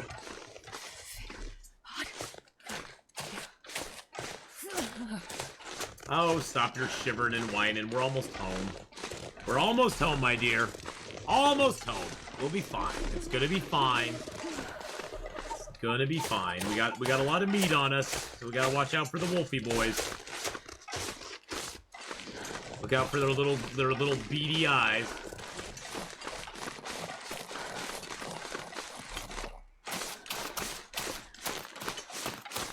I'm doing really good, Riggins. I'm having a good night so far. We're on. I'll do a little sit rep when we get inside the house here. Drop our meat.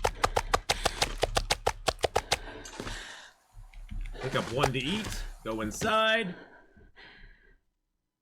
Now, even though I have cooking 5, I still like to leave my meat outside, just because condition of meat while you're carrying it is very important. Because the lower condition of the meat. The lower condition of the meat can cause you to have more stink on you. Alright. Table there. A window there. Bed there. Alright. So you want to carry as high condition meat as you can. Because if it's really stinky, even one piece of really low condition meat will bring the wolves from everywhere.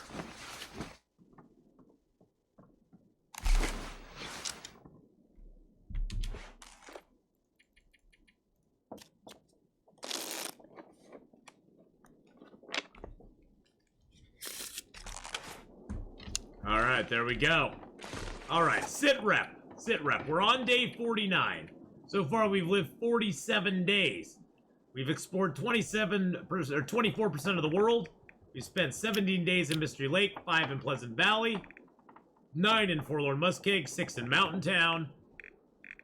So far, we've killed 3 bears, 18 wolves, a moose, 5 deer, and 19 rabbits. And most importantly, we found 5 can openers. 5 can openers on this run. That's pretty good. Our skills are carcass harvesting and cooking at 5. Archery is about a third of the way through 4. Fire starting, we just hit 3, which is good. We don't need tinder anymore. Mending's about almost halfway through 2. And of course, revolver and gunsmithing and all that is all 1. Fishing, I never really fished, so that's at 1 as well. Our clothing looks like this. We got deerskin boots and pants. We got rabbit hide gloves and hat. We actually found a wool toque. We got double ski jackets going on, double thin wool sweaters, double undies. We still are missing a pair of wool socks, but, you know, the socks only add like half a degree anyway. They aren't that great. So, you know, it's not like a huge loss that we don't have a lot of sock warmth. Our bear skins are almost both cured, so we'll be able to make a bearskin coat very soon, for which we're gathering wood. We got birch and maple all here. Oh, wow, all of that's cured now. All of that is cured. That is still curing. Those are curing. The guts are all cured. Look at that. Oh, look at that. Oh, no, that's a fresh one.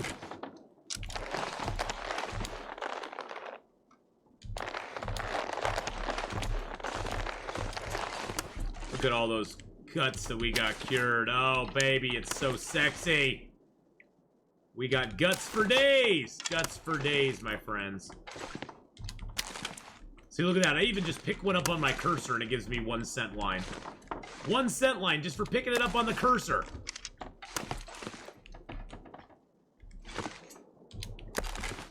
And there we go.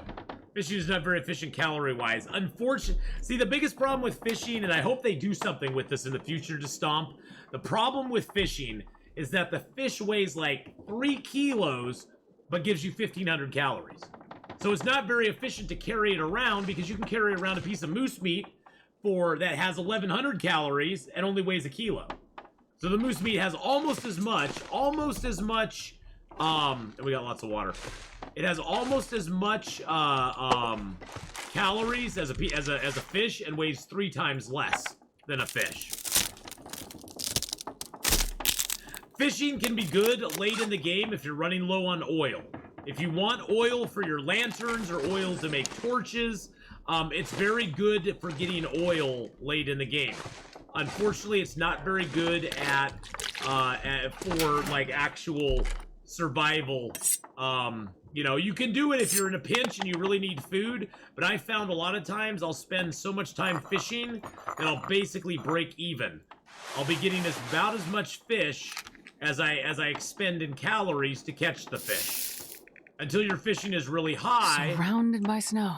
Until your fishing is really high, and then it's like, okay, well now my fishing's really high, and I can catch really big fish, but usually by that time, your hunting is really high too, and so you just basically go out and hunt fish like crazy, or you just hunt and you get all your food that way.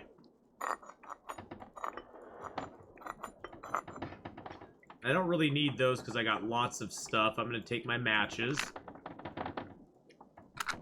We're going to explore some of Milton today. Let's see. So, what's our thirst? Oh, we need to drink. Let's drink down some teas. And also the wood expenditure on fishing is really high too. It's just the risk versus reward I don't find to be super attractive. Now, late in the game, like I said, late in the game when you have lots of time on your hands and you're trying to find something to do to stave off the madness, fishing is really good. Fishing is a great use of time late in the game, because you got nothing better to do. You actually have nothing better to do than fish. We'll leave all that here. We got a birch bark here. I'll just take that with me because I'm not even using... Okay, so let's see. We got no clothing in there. Actually, I'll leave that out. Just so I remember it. Oh, grab my pots. There we go. Let's grab our mushroom and our rose hips. I don't have much cloth on me. Oh god, this is a great shirt. My daughter got this for me when she went down to Disney World. It's got like all the classic drawings of the classic heroes on it, and I love it. It's one of my favorite Marvel shirts, because I love classic Marvel. I'm not a big fan of modern Marvel stuff, but I love classic Marvel stuff, like pre-90s. Pre-90s Marvel's probably my favorite Marvel stuff. Man, this pack is getting kind of heavy. How many hats do I have? I have a lot. I probably have like 30 or 40 hats easily. 30 or 40 hats at least. Alright, so let's leave our birch here. Oh, nope, nope, nope, nope.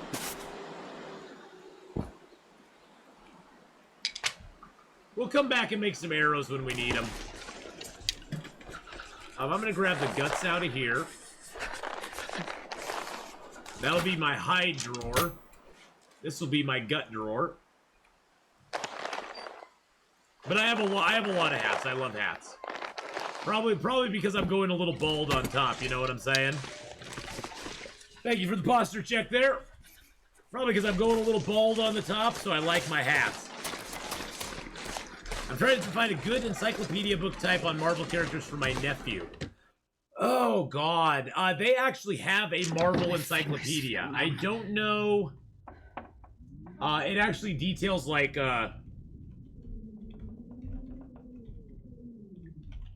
It like, details out the,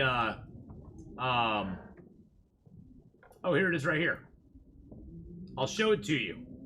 Here it is right here. This is what you want to look for, and you can find it super easy. I'll put this on full screen. You can find it super easy. This is one of the best ones you'll find. Is this Marvel Encyclopedia. It looks like it just came out in 20. It's like $30, and it basically has a detail of all the different characters, both new and old. It gives descriptions of different things that have happened in the Marvel universe. It has like detailed things, even about like Gwen Stacy. And it's really good. Thanos. It has like some bigger pages for like major characters, smaller pages for minor characters, but it has like every character in the Marvel universe, past, present, and everything listed in it. It's a really, and for $30, it's a really good buy. If you're looking for something like that, just type Marvel Encyclopedia in your Google search, and it will pull that up for you. And I don't have that personally, but I've heard really good stuff about it, like really good stuff about it. So that would probably be your best bet, Riggins. Jendo, how's it going, buddy? So I'd give that a shot. Oh, you bet, yeah, totally. That would be my recommendation. Now, if you're looking for books for them to buy, books for Marvel, if you're looking for books, I would definitely not buy anything. I would look at back issues right now. The back issues are some of the best stories ever told. If you want good X-Men, go back to like the mid-'80s stuff. Yes, I know, Mark Words, we're doing comic book talk now. It's only an hour and 30 minutes into the stream, we're doing comic book talk. Go back to the mid-'80s, look for the Chris Claremont run of X-Men. He's the one who did Days of Future Past. He probably wrote the best X-Men stuff ever, in my opinion. The best X-Men stuff ever. If you're looking for more DC type characters, I would definitely look at like late 80s, mid to late 80s Justice League books. They're really well written. They're good stories. They have classic villains, classic heroes. But yeah, there's a lot of good stuff. I would definitely go look at the back issues. The back issues, some of them will be expensive, but a lot of back issues you can find very inexpensive, and they are very good storytelling. Some of the best storytelling Marvel has ever done and probably will ever do.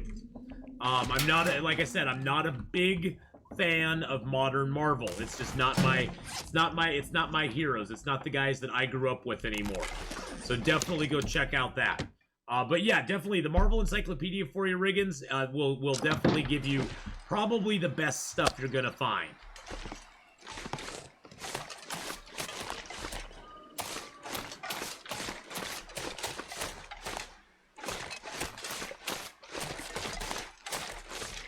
If you're looking for some good mini-series, there's a series out called Kitty Pryde and Wolverine, which is one of the best X-Men miniseries I think they've ever made.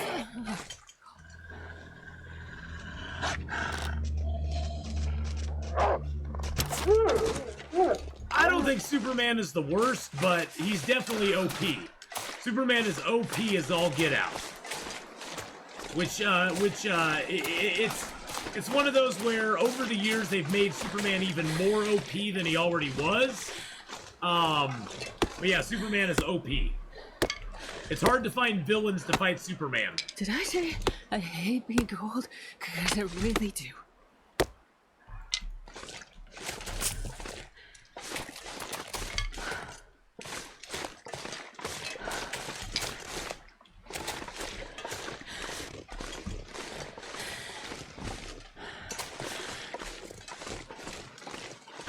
I mean, I enjoy Superman stuff, but he is way OP. And with the darker tone that DC has taken with him, it's just like he's unstoppable.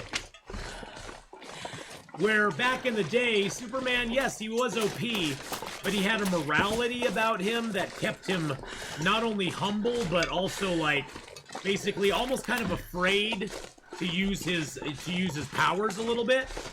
I have not watched Invincible now. It's on my list. I just haven't had a chance to watch it. Acubins, hello, hello. How are you doing?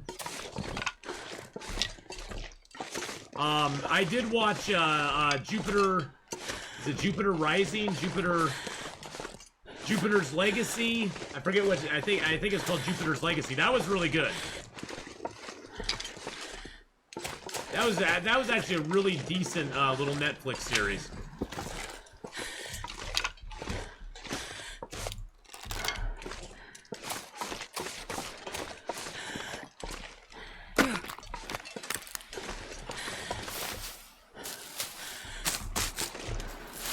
Oh yeah, people are going crazy over it.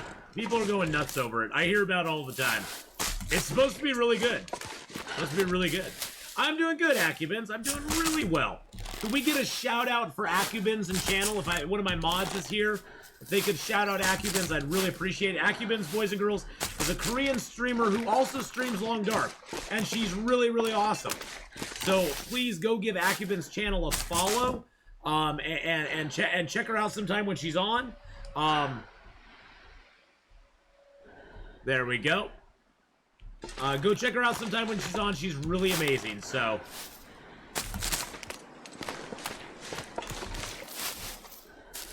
yeah, I haven't heard anybody who did not like the Invincible. I've heard really good stuff about it though. I've heard really good stuff about it. Or Invincible. I almost said the Incredibles. I haven't heard anybody who didn't like the Incredibles. Of course, Acubins. Of course.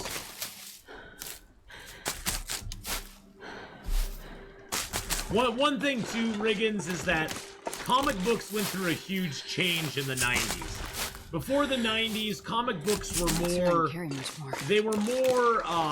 lighthearted, and they didn't take themselves so seriously, especially Marvel and DC stuff. After the 90s, everything got very dark. Frank Miller's Batman had a lot to do with that. Not saying that's a bad thing, but it made superheroes less of a like ideal to shoot for, and more of a let's bring them down to a human level, which is not in and of itself a bad thing, but it definitely changed the superheroes a lot. And a lot of more darker themes were brought into superhero comics. And some of it I liked, some of it I didn't like.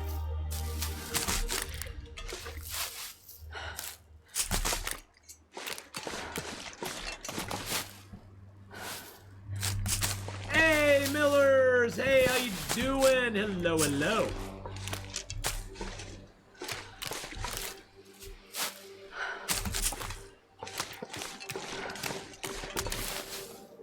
I can't pass up the cattails, boys and girls. There's so many cattails in Milton, I can't leave them behind. It makes me feel like I'm not really playing if I don't pick them up.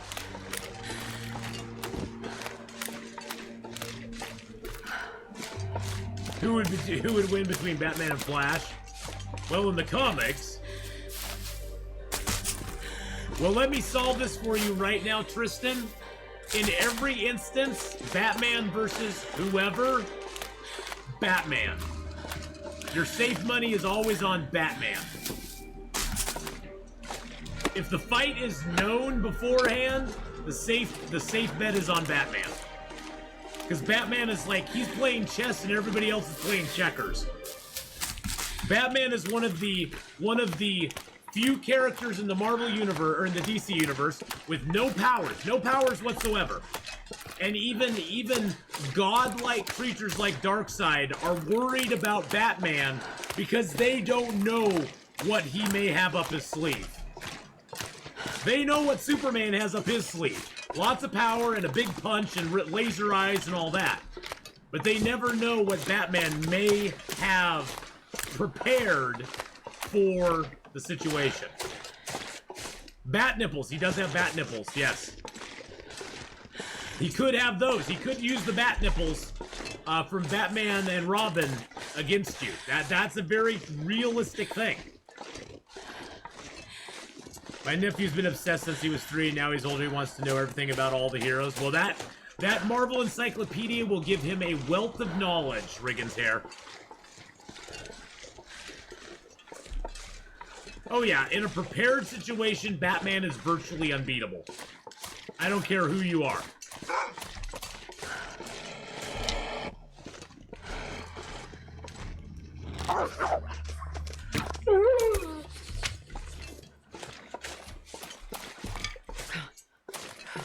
I mean, he can be overpowered, he can be beaten, yes. I'm not saying he's like unstoppable, but in a prepared situation, Batman is very, yeah, Batman and Iron Man are very similar in so many ways. They have no powers, they use their mind. I think that's the thing I always liked about Batman, is that he has no powers to fall back on. He always has to prepare and plan and figure things out to defeat far superior enemies as far as strength and speed and that sort of stuff. But the thing that they don't have that he has is the mind. They don't have that. And he is very, you know, as far as combat goes, he's a very skilled combatant as well. I mean, he's a very skilled combatant. We got those gloves. That's kind of cool. We gotta get warmed up a little bit. Gotta get warmed up a little bit, boys and girls. Let's rip those gloves apart. What did we? Oh, we got. I didn't drop the hat. Oh, jeez. Didn't drop the hat. Well, and he is easier to relate to because of that as well. I've always sort of thought, D-Stomp, I always sort of thought of Batman as sort of our human eyes into the world of superheroes. Because he comes at it from a standpoint of not having those abilities, not having that innate speed and strength and those meta abilities that basically a lot of heroes just have, and they capitalize on those to make themselves a hero. And you know, and he has nothing but what's up here to make himself a hero. So I always find that very interesting with him. Yeah, Tony Stark made a suit. I thought you said he made a suit out of crap in a cave. Yes, he made a suit out of scrap in a cave. Yes. Well, and he's mentally tough as well. And he thinks quickly on his feet. And that's the other thing with him too, is that for every plan that he has like 5 or 6 contingency plans if that plan goes sideways. If that plan goes pear-shaped, he's got another plan to back up the plan, and another plan to back up another plan. Like I said, he's playing chess. He's thinking 5, 6, 12 moves ahead of everybody else. So it doesn't help that he's rich. It doesn't hurt that he's rich, I should say. It doesn't hurt that he's rich. But that's not his main ability. Even without his wealth, he would still be a force to be reckoned with. It does let him make cool little gadgets, though, a lot like Tony Stark.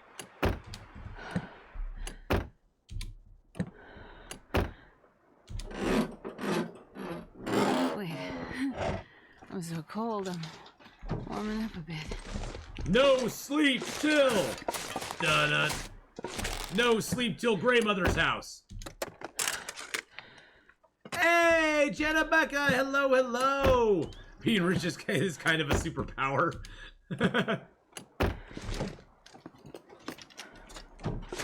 I guess you can classify it a little bit like that.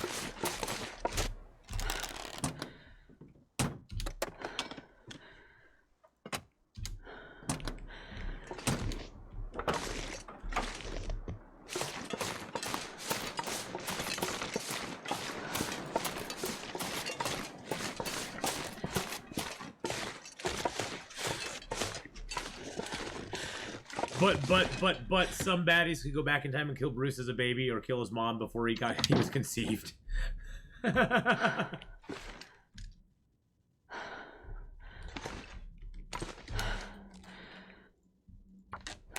No, I've always been a big fan of Batman, especially the classic Batman. It was like the detective. I mean, hence they called it Detective Comics. I mean, it's right there in the name. So this right here is a guaranteed match spawn in Milton. You'll always get a pair, get a box of matches right there. Always, always, always. There's another pot here too. Look at that.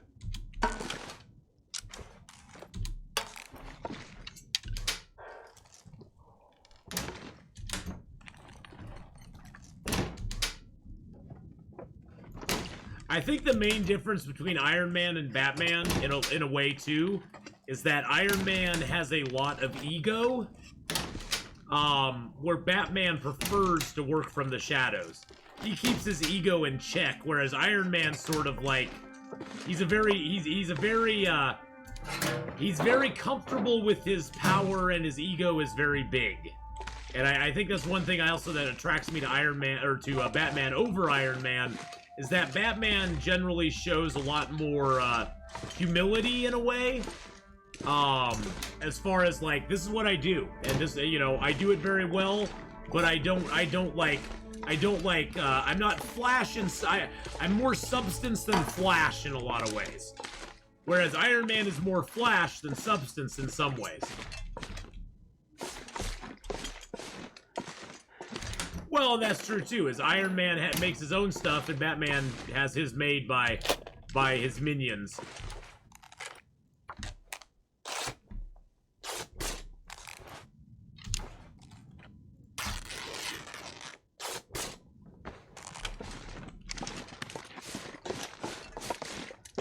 Alright, let's see what we got up here.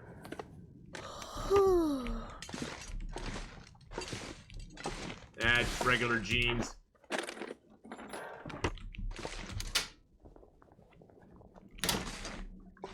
I think one of the coolest crossovers they ever did, they actually did a Marvel DC Avengers Justice League crossover, and one of the covers, the coolest cover ever, had like Superman like looking all ragged, looked like he'd just been in a huge fight, and he was holding not only Captain America's shield, but Mjolnir as well. He was holding both weapons, and it was like, oh my god! It was like a little fanboy's wet dream. It's like, imagine Superman having both Mjolnir and Cap's shield. It was just like, oh.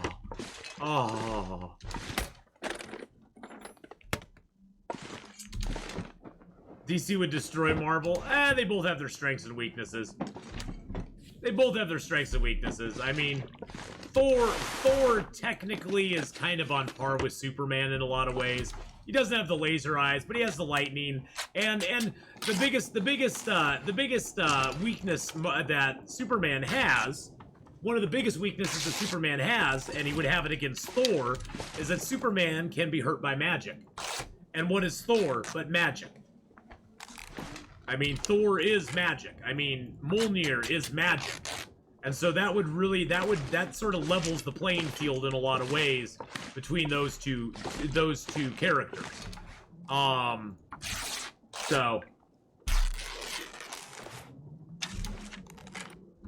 And it also depends on what version of the Justice League you're sort of dealing with too. And what version of the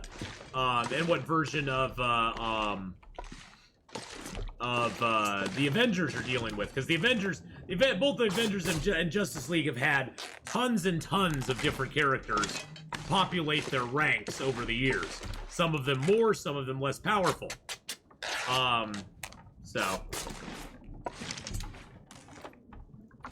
I'd say probably Batman's biggest direct, if you're gonna go head to head, probably his biggest direct challenge would be Black Widow, because she's freaking awesome. Natasha is freaking awesome. If they were just in a heads up fight, she's got stuff and things, he's got stuff and things. I think they would have a fun time throwing down. Yeah, you get a lot of cloth in this town. A lot of cloth.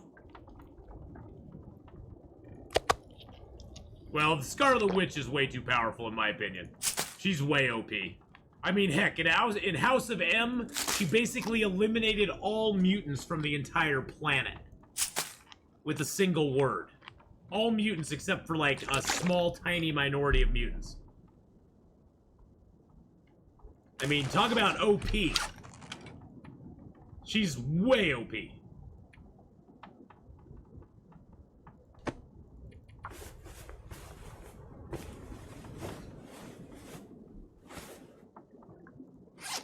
Well, heck, in DC, Shazam's gone toe-to-toe with Superman. I mean, because Shazam is technically magical as well. So he's been able to go toe-to-toe with Superman before. Black Adam's gone toe-to-toe with Superman. Actually defeated him before, too. Superman's not undefeatable, he's just way overpowered.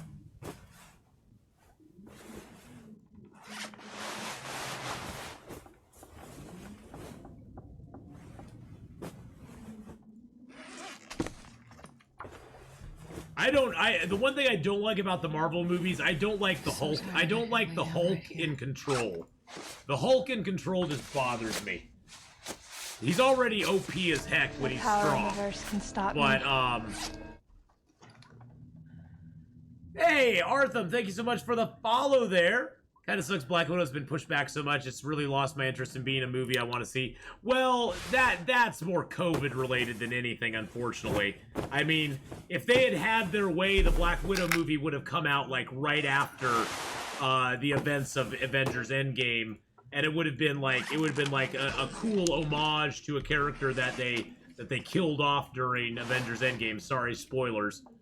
But yeah, too OP can get boring. I mean, honestly, I liked the new Superman movies. They were just a little too... they were just... I mean, Superman's just too OP. I mean, he just is. Probably my favorite Superman around is the Superman in Smallville's version of Superman, where he wasn't that OP. He was a dude. Yeah, he had really strong powers, but he was still learning them, and he was still kind of coming to terms with them, figuring them out, and that sort of stuff. So, Planet Hulk would have been awesome. A full story of Planet Hulk. Oh, that was a great comic series too, Elite Solutions. That one I absolutely loved. Oh, another great series. Hey, Sarah, how you doing? You love this conversation. Another great series I forgot to mention, Riggins. If you want a great series of a standalone character that I really love from Marvel, Marvel had a character back in the day called Jack of Hearts. He actually had a mini-series. It's one of my favorite mini-series of all time. It's a very underrated series. It's not, it's not all flash and craziness. But Marvel had a series called Jack of Hearts. It was a 4-parter. Definitely, it's one of my favorites. I love it. I love it to this day. I go back and read it every so often, just because it was such an amazingly written series. But that's one to definitely check out if you can find it. You can find that one. Those are like a couple dollar comics, and they're from the 80s, and they're amazingly awesome. Another one that's really good is the original first Crisis on Infinite Earths. Crisis on Infinite Earths from the 80s was one of the most groundbreaking series of the time that when it came out. It explored the multiverse, explored destroying the multiverse. It had big deaths in it. The Flash died in it. Supergirl died in it. Of course, they've rebooted the characters and brought him back. But at the time, that was almost an unheard of thing. Killing a major character like that. Probably one of my favorite covers ever for Crisis on Infinite Earths is when Superman's standing there with Supergirl in his arms. And it's just like, oh my god, I'm getting chills just thinking about it now. But it was like one of the best series ever. Crisis on Infinite Earths. I'll show you it to you here.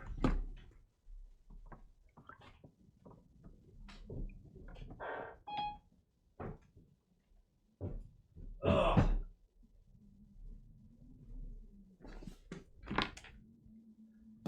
This series right here. I own the Absolute Edition of Crisis on Infinite Earths. The art is amazing in it. I mean, that's just one of the special covers they made for it. But the art is amazing in it. It has one of the best artists ever, George Perez. George Perez is one of the best artists ever in existence. He draws montage multiple heroes on a page, and you can look at them and know exactly which hero is which in every single picture he draws. And his whole series is just amazing. This Absolute Edition was absolutely ridiculously priced, but it was absolutely worth it because it came with both the entire series as well as the compendium that goes with it. But yeah, Crisis on Infinite Earths is one of the best ones ever. It's just really great. I 100% agree about Hulk in control. Like Dr. Hulk, his whole power is getting mad. The more angry he gets, the stronger. Exactly. That was the whole thing with Hulk. Is that the angrier he got, the stronger he got. His strength was basically unlimited, depending on his anger level. We could just let Deadpool kill all the superheroes. But yeah, Crisis on Infinite Earths, it's going to be the back issues are a little more expensive these days. I would recommend just getting the trade paperback to it, because those are still very affordable. You can get the trade paperback for like 15 bucks. Unless he's like me and he really likes the feel. I love the feel of real comic books in my hands. Especially the smell of 80s comics is mwah. Oh my goodness, the paper they used back then was amazing. I could just sit there and sniff the pages all day long. That's probably gonna be put into a quote as well. I love to sniff the pages of my comic books. But I do, and I can't deny it. A boomer alert. I am not a boomer, my friend. I am a Gen Xer. I was born too late to be a boomer, my friend. My mom and dad were boomers. I am not. Heath Ledger played the role great. He played the role great. You know the thing I liked about Heath Ledger's Joker? Heath Ledger's Joker hinted at his backstory, but never confirmed any backstory on him.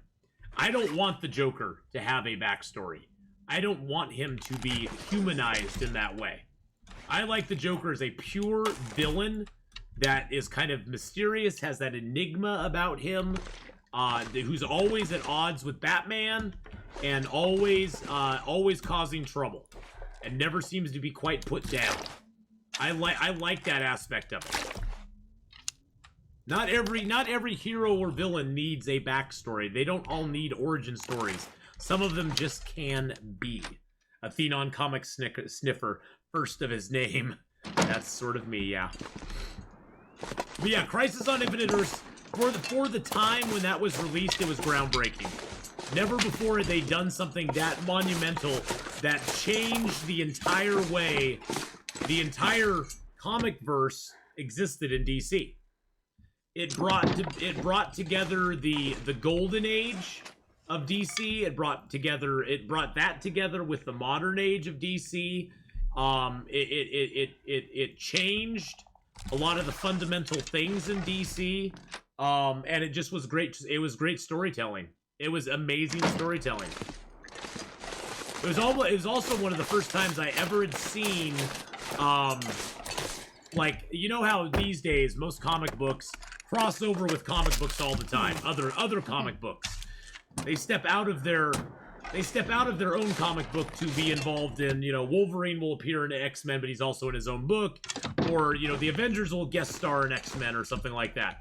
That really hadn't been done a whole lot back then, and especially with big major events like Crisis on Infinite Earths, they'd have snippets of the crisis coming at the end of comic books. There was a lot of crossovers in that series, which made it even more fun, because it was the first time I ever had to try to find crossovers. And they never really advertised it a whole lot. So there was a lot of cool stuff that happened with Crisis on Infinite Earths. So as you can tell, I'm an 80s baby. That's my comic books. Those are my heroes. Those are my heroes, and I love them. And really, a lot of 80s comics you can still pick up pretty inexpensively. You get back into the 70s and 60s, the silver age of comic books, they start getting more expensive. They really do. But a lot of the 80s stuff, late 80s, even mid 80s, even in early 90s, you can pick it up pretty cheap anymore. Jack Nicholson does Disturbed very well. Yes, he does. He does it very well.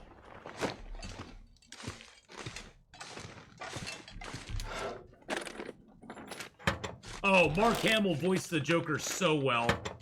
That is a non-live action Mark Hamill is my favorite. Yeah, he does it so well in that. I always check the trash cans. I never find anything in them though. There's only one trash can in the entire world that has a box of crackers in it, and that is the trash can in Bleak Inlet, right in that trailer that's by the cannery. The trailer by the cannery has a box of crackers in the trash can. So if you ever want a box of crackers, go there. You'll find one.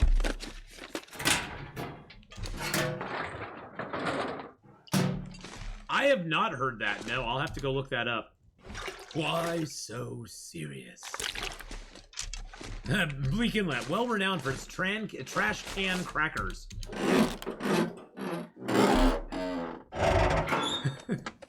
You're nothing but a trash can cracker. Whoa, wait a second. That came out wrong. That's what I said when I picked it up out of the trash can. Why so serious? Yeah, he really made that line a big line in that movie, didn't he? That became like the catchphrase for everything. It was why so serious? Some folks around the world would resemble that remark. Probably. Let's see what we have in here. Maybe we'll get a Mackinac jacket. Okay, 37-ish. Maybe we'll get a Mackinac, baby. That would be awesome. I've gotten Mackinac jackets out of this before. 36? I think it's going to be right about in here somewhere. I thought it'd be in the 50s. Are they going to make me go all the way back around? They're going to make me go all the way... Oh, and then 42. So 36, 42. They're going to make me go all the way around again.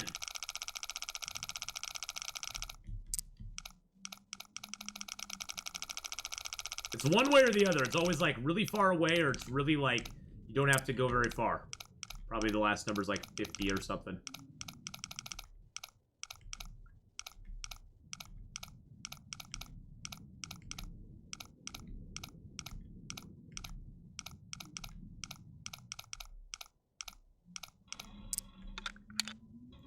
There we go. What do we get? Take it. Money and a pry bar. I feel gypped. That's how real number locks work? Yes, it is. That's how real number locks work. You just turn it till you hear a click, and then you just turn it to the other click. It's not how they really work. I never find anything in these, but I always search them anyway because they're here, and I can't leave it unsearched. Usually, the most you'll get out of these is some money or some paper, and we've got absolutely nothing out of any of them.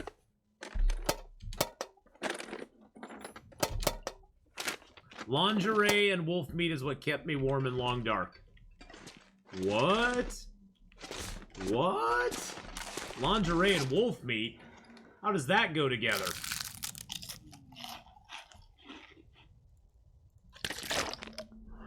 I said it, though, at some point. I don't know where that came from, but I said that at some point. I wish I could get gumballs. I want some gumballs. I want some candy, damn it. Give me my candy. Ooh, speaking of food.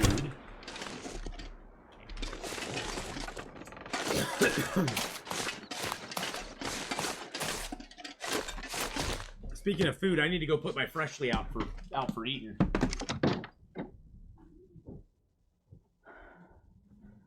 Ugh. 1 second.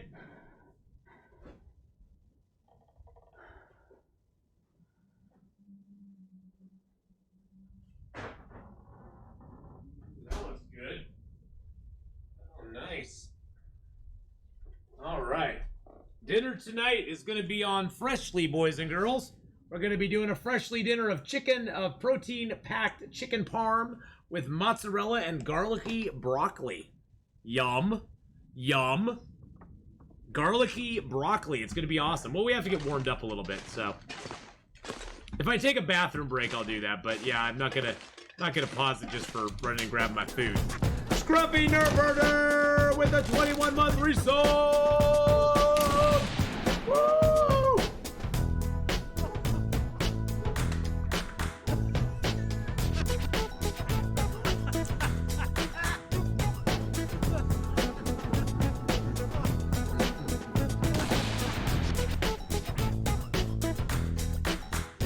Thank you so much, Scruffy Nerdburger, for that 21-month resub. Let's get the points out, the sub hype up in chat. Resubscribed for 21 months. 21 months. Oh my gosh, that's like 15 years, dude.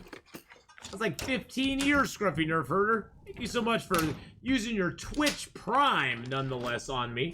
Appreciate that very much. If you want to know about Twitch Prime, you can go to that link right there. And if you have Amazon Prime, you can connect it to your Twitch account, making you a Twitch Prime member, which unlocks several things for you. The most important is that you get to subscribe for one channel every month for free, and that channel gets all the benefits of you subscribing to them. So there you go. And you get all the benefits of being a subscriber to them. So. And you can change it each month. You can even subscribe to a channel like mine with Twitch Prime. So, and it costs you nothing more than the subscription you already have to Amazon Prime.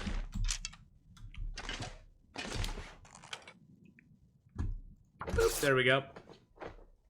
You're just saving the world from the Avatar. You're still playing it? Oh my gosh, you're still doing it.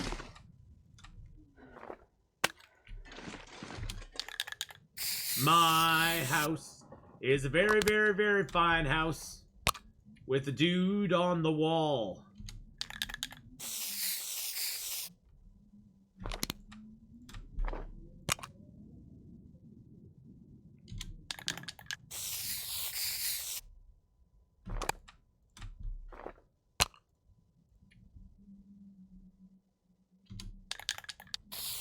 Figured why not?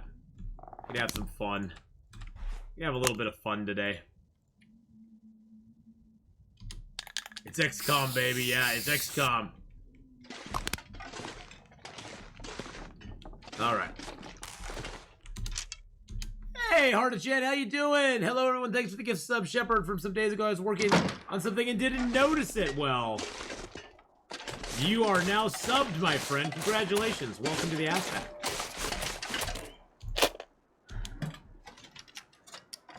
Welcome in again, my friend, to the Aspect.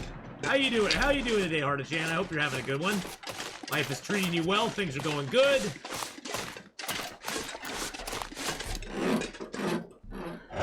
Life's not beating you down too much. All right. Dun, dun, dun, dun.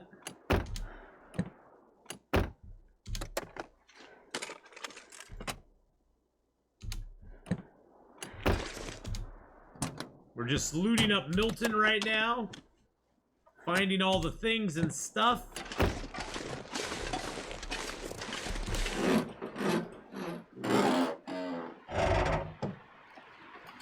Finland, hello, hello. Pop some fuel can caps.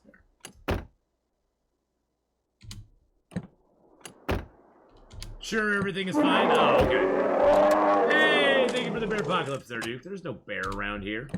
There's no bear. Where's the bear around here? There's no bear. The bear doesn't come around here no more. He doesn't come around this place. He doesn't come around this joint. He knows better than to mess with me. Sometimes there will be a hacksaw on this chair in here, but not today. Sometimes there'll be an archery book in here too, but we didn't get one.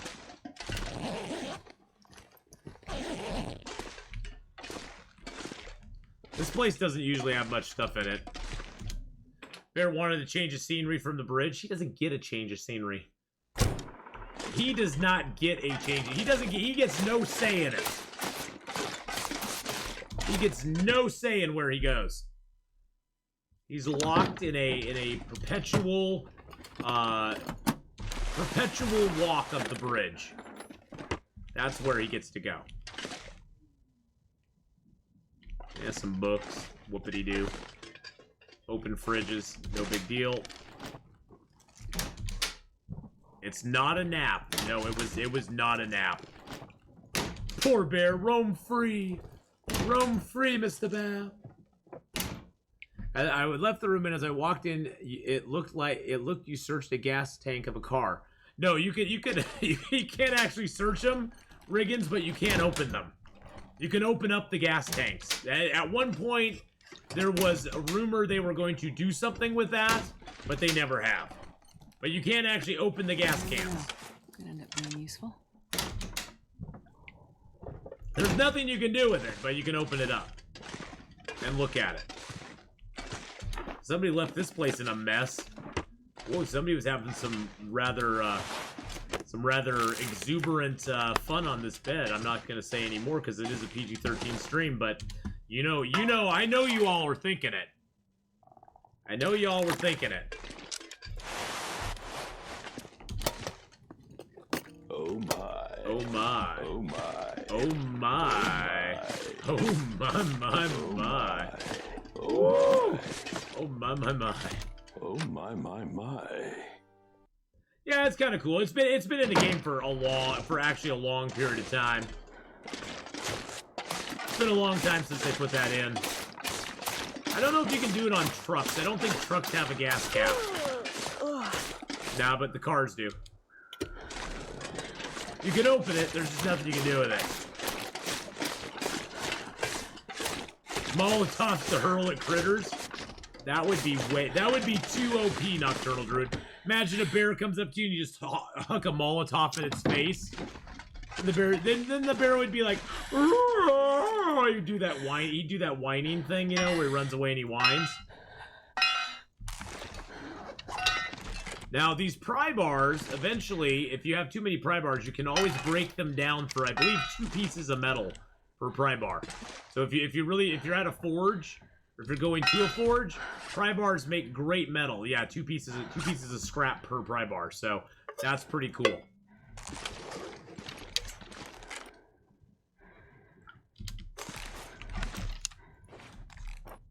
Leave some more water here.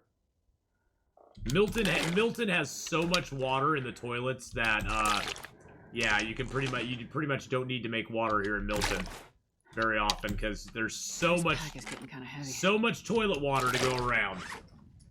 Let's see, why is it so heavy? Do I have a lot of sticks? No, I have matches. Got that stuff. Well, I've got a lot of extra clothing, don't I?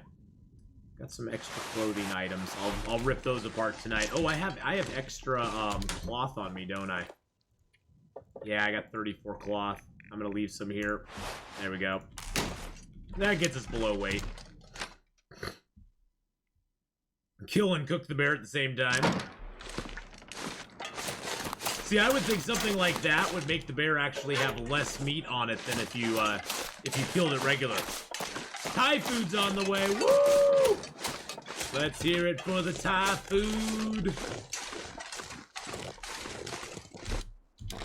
I once found a candy bar in a mailbox. Long, long ago in a galaxy far, far away.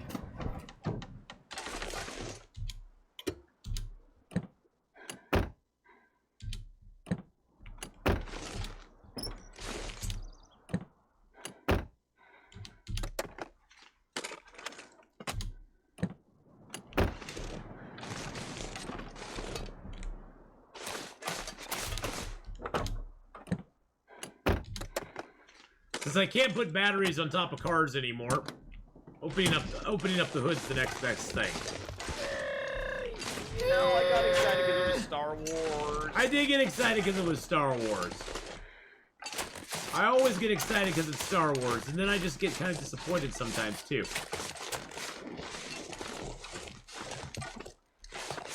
The little house back here. There used to be a lot more batteries in the game. Now batteries are pretty few and far between.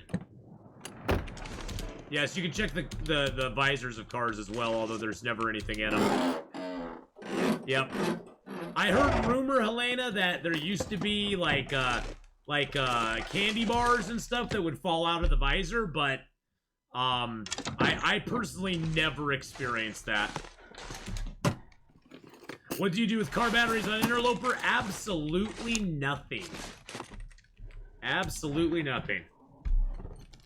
You can collect them. They weigh 15 kilos now.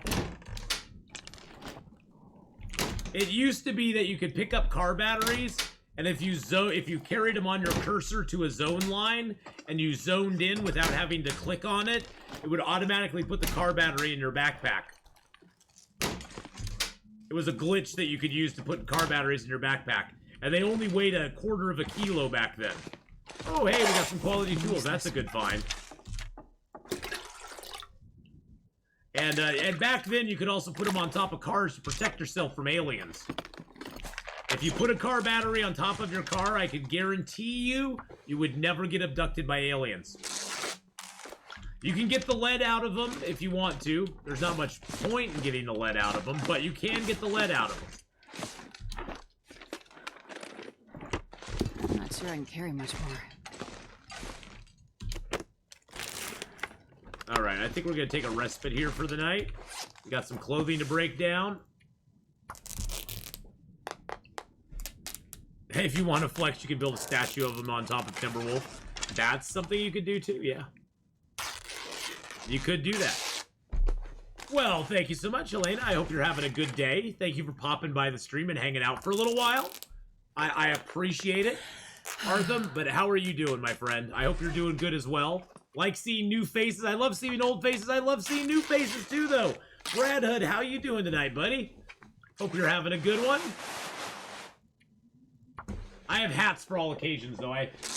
When I play Red Dead Redemption, we cowboy it up. When we play Escape the Pacific or Subnautica, we become the captain of the ship. When we play something like State of Decay or 7 Days to Die, we get all you know, sort of militaried up and ready to go. When we played Sea of Thieves, we got a pirate hat that we used to wear for Sea of Thieves. This little baby right here. We used to wear that little baby right there. We also have another. This is my OG long dark hat. This is the one that I originally had back in the day before Lynette Melody made this hat, which has a maple leaf on the front and a bear on the back for when we go hunting. A bear, and also the chair has its own special toque as well. Oh, I need to turn that around. It needs to be on. It needs to be on the maple leaf side. There we go. Beautiful. The chair is all set up too. The chair has its own hat. The chair supports me through everything, boys and girls. This chair supports me through everything, so I have to support it as well. This is how it goes. When you have a supportive chair, you always give back. All right, so let's eat a little bit of food. First time watching live. What? Did you just say my face is old? No, your face is not old. My face is old. My face is getting older every day, Jenna Becca. It's good to see you again, Jenny Becca. It's been a long time since I've seen you in chat, and it's great to see you again. I'm so happy you're here. Let's see. So what do we got? Do we have extra stuff on us that we don't need that we can break down or anything like that? No, we're pretty good. We're pretty good. I like what we got. I like where we're at. We're only at 34 kilos, which isn't bad. All right, let's get some sleep. We'll get up in the morning and continue our rumpus around the wonderful Milton. We're going to go over to the gas station in the morning and loot that up. And then we'll swing back through town on the way out. Actually, I have some big teas on me, don't I? Do I have some big teas? I have some big teas, don't I? Yes, let's drink down our big teas. Drink those down to little bitty bites. There we go. And there we go. Perfect. Now those are ready to heal, but we don't have to carry the weight around anymore. Drink a little more water. We'll get a little more sleep. Or we'll just pass some time till it gets light out.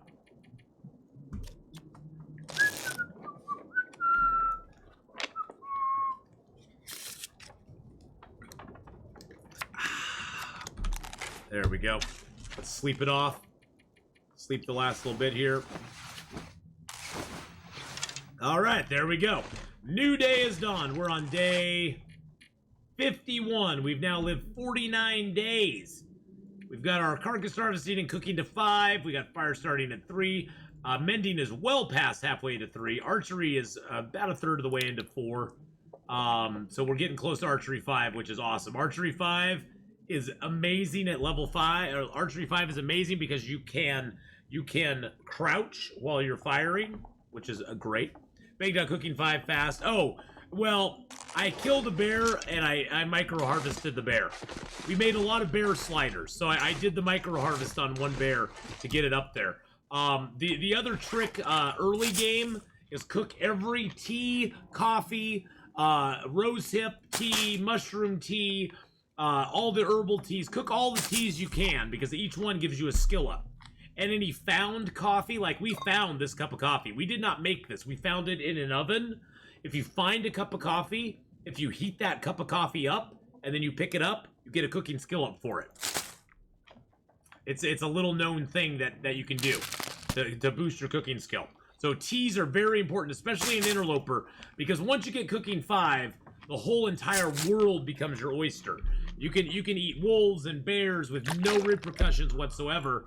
And once you have your weapons and you have cooking 5, you are good to go food-wise, because if you see it, you hunt it, you can kill it, you can eat it. You can live off wolf meat all you want if you want to.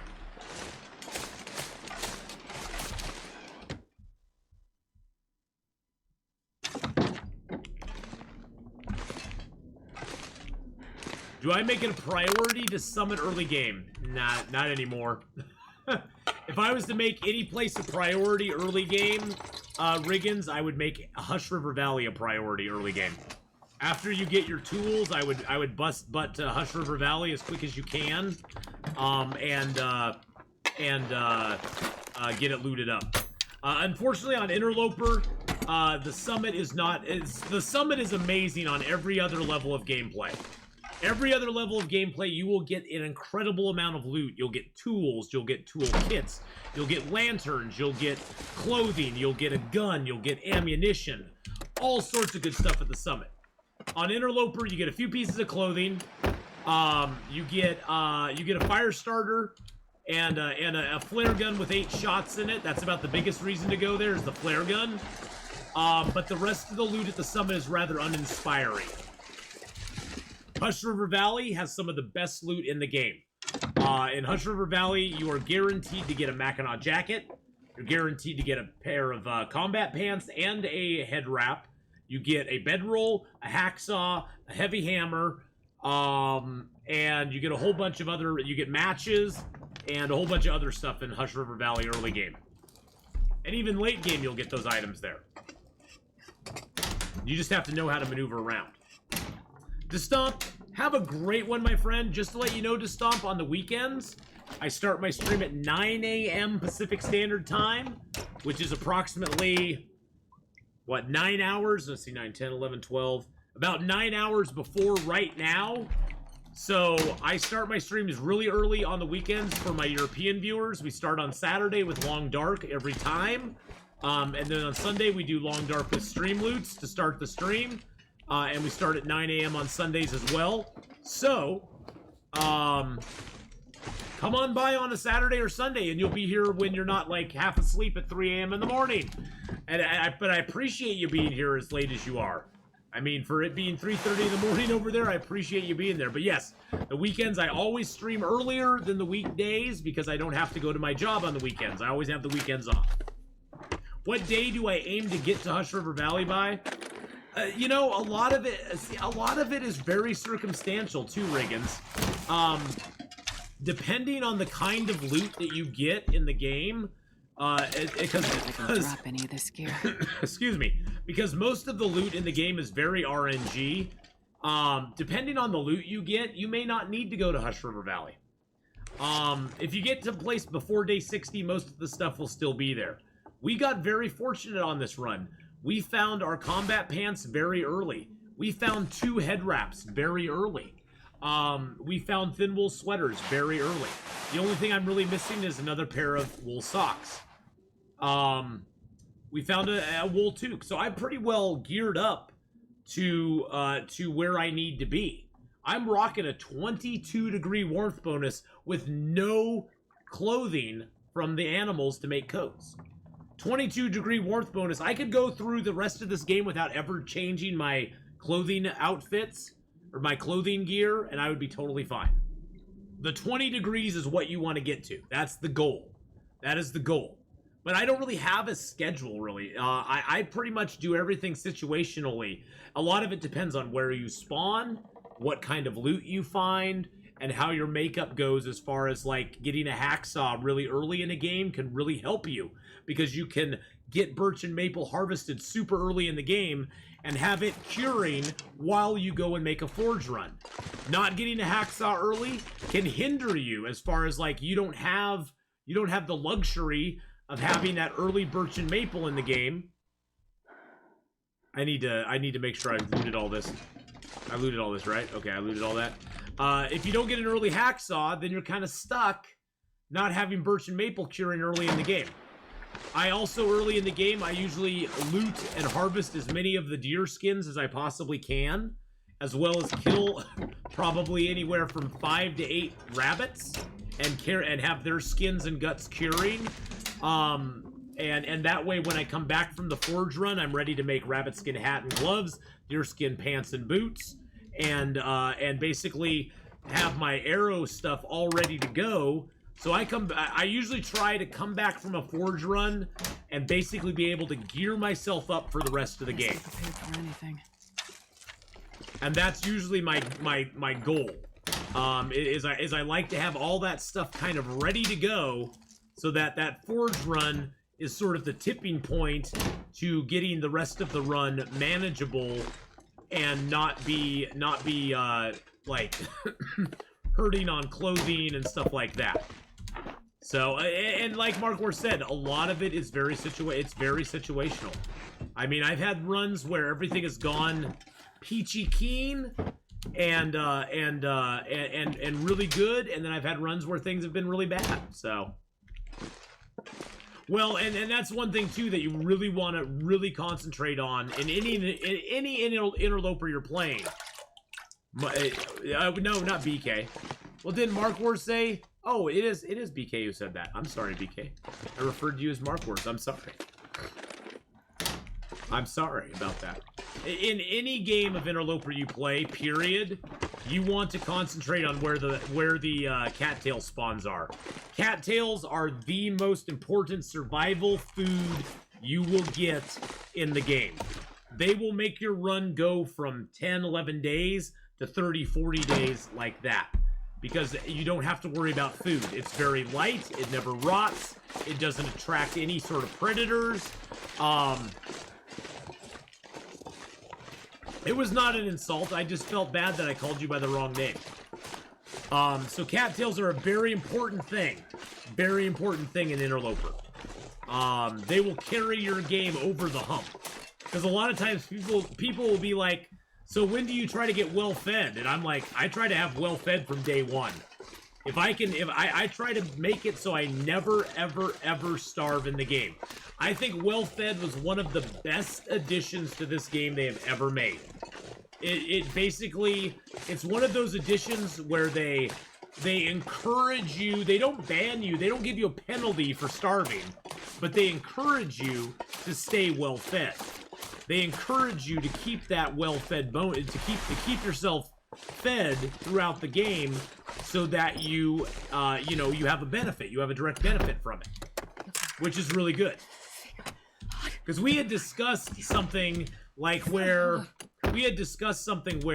maybe in the game you would start with less strength, but as you progressed in the game, the more that you kept yourself well-fed and didn't starve yourself, you would gain strength throughout the game.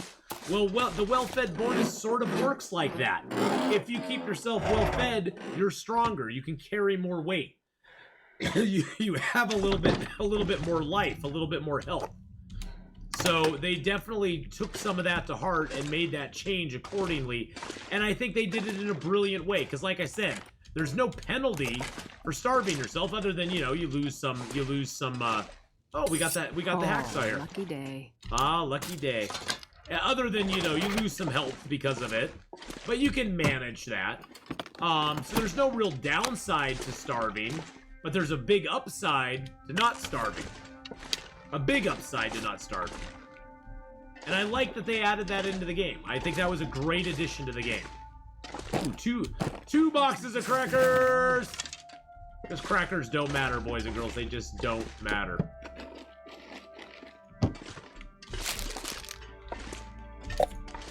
And I like that when games incentivize you to do something without punishing you for not doing it.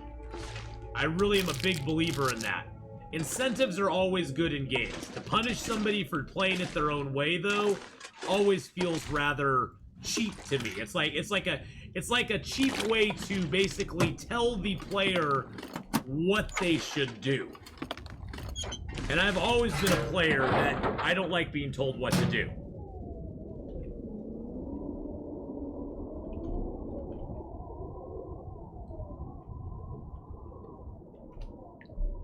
Just don't tell me what I can't do. Don't tell me what I can't do. Don't ever tell me what I can't do, ever! Don't tell me what I can't do! Don't tell me what I can't... That's exact. Locke said it best. Don't ever tell me what I can't do. The easiest way to get me to do something in the game is to tell me I can't do it. And then I will try my damnedest to do it. Yo, Gick, how you doing, bud? But yeah, that's the best thing. That's like I think when they come up with game mechanics like that, it makes me very happy to be able to like go, okay, I can choose to do A, or I can choose to do B, and there's positives and negatives both ways. Ath, you can't make it into the Hidden Valley in Milton. I don't want to make it into the Hidden Valley in Milton. That just seems like a waste of my time.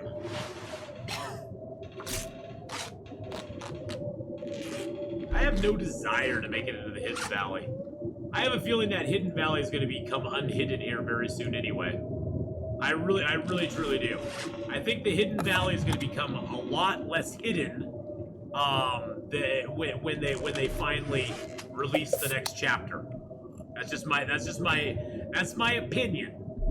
Is that Hidden Valley is going to become less hidden with this next chapter they're going to be releasing. Because they have now leaked out that the next chapter of the story is going to be Will. It's going to be Will, and where did Will leave off? He left off at the Carter Hydro Dam. But where will it probably send him back to? Milton or something like that? I don't know. There's a hidden valley that you can get into in Milton. I guess you can actually get out of it as well. But there's a hidden valley in Milton that you can get into.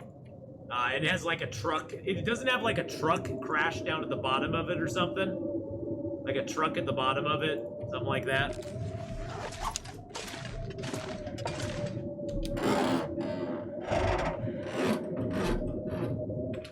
It's sort of in one of those out-of-bounds areas, Riggins, that you just can't walk to. You have to do some scaling down a cliff. You have to do some things and stuff to get there. It's not impossible to get there, you just can get there. It takes a little doing to get there. And there's the Hidden Valley access right there, boys and girls. There it is right there. A truck full of ranch dressing is in Hidden Valley. Nice! Nice! Bonus points for the great play on words there. The Hidden Valley Ranch.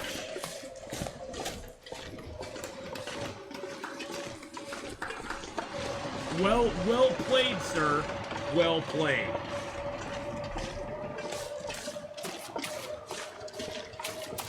Yeah, we got really lucky, Helena, that we found the two accessories. The other accessory that we're gonna eventually make is the moose hide satchel. That's our next thing we're gonna make. We have bear skins curing back at the farmhouse right now that we're gonna make into a bearskin coat. And then we're also going to make a moose-hide satchel. And that will replace one of our hats as the other accessory slot. Now, eventually, we'll also go to Ash Canyon and get the crampons, which are the third accessory that you can get in the game. And so we'll get the crampons, we'll have the crampons and the moose-hide satchel. So we'll be losing a little bit of warmth because of those, but by that time we'll have the moose-hide cloak and the bear-hide coat, and so that'll make up for the loss of those.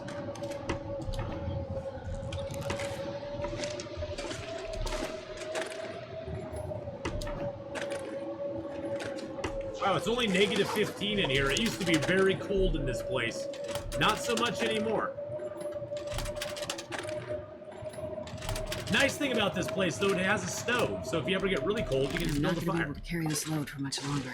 Oh, you'll carry that load as long as I want you to, my dear. It's Ath Canyon. Well, cheering chap, it's not Ath Canyon, it's Ash Canyon. It is. It is Ash Canyon.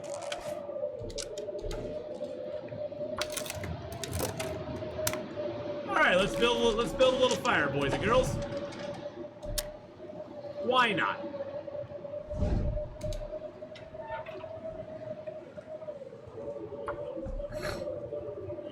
But yes, Nocturnal Druid, you are the ultimate dad joke crafter for sure, my friend.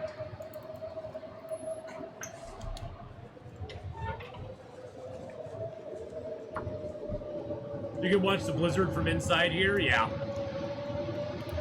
Now, one thing that's interesting about this hut is even though you don't have to zone into it, it is still considered an indoor area for the purposes of cabin fever. So it is an indoor area for cabin fever, so just be careful of that. If you have cabin fever risk, this is not the place to come.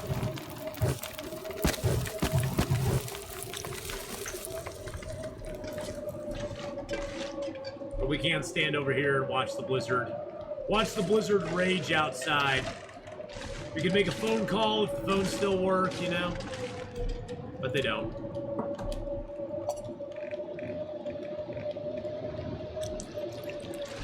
One thing to watch. We'll bring this up since we're just sitting here doing nothing else. One thing to watch with both teas as well as canned food is that if you drop them by a fire, it will warm them up, but it now has a possibility of burning them as well. There is a way to get around it. There's a workaround. You see how these have like 5 minutes. See, now it says 36 minutes till burn. If you pick it up, move it to another spot, and reheat it, it'll now say hot. If it says hot on it, it will not burn away. If it does not say hot on it, it will burn away. So just be very careful with what you do. See, now these say hot on them, so they're not going to burn away. So you just have to make sure it says hot. It'll actually say if it'll burn it away, though. Which makes making T-circles a lot harder now, because you can't just make a T-circle and call it a day.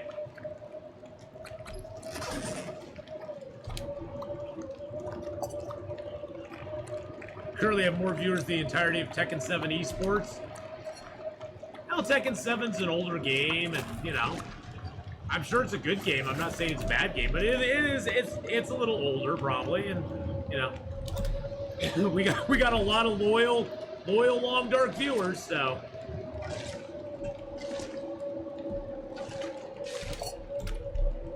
But how you doing, guy eating an apple? McDaniels, how are you doing, my friend? Hope you're having a good day. Gonna leave a little bit of water here. This will most likely be our path back out of this zone. We'll go down the rope that's over here and go to Mystery Lake, most likely. Instead of going through Forlorn Muskeg. Loyal Atheenon viewers. Well, loyal Long Dark viewers too, so. Never doubt the power of the Long Dark, boys and girls.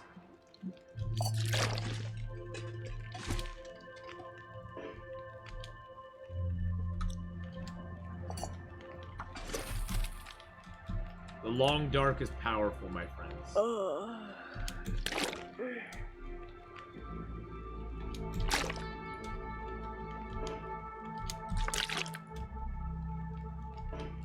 I was kind of excited the other day, Pharaoh Joe. I finally passed 3,200 subscribers on YouTube. Which, for a small channel like mine, is pretty cool. I know that's not, like, big numbers or anything, but for me, I was like, whoa! I finally got past 3,200. I was like, that's awesome. It was like a cool little milestone for me, so. Sometimes there'll be a candy bar on one of these tables, but not today. Now, this rope here leads down into the basin that goes over to that way. If you go over that way, you can get up to a rope that goes to Mystery Lake. So it's a direct route from this zone to Mystery Lake, which is cool. But yeah, I was super excited by it. I was like, oh my gosh, we actually did it.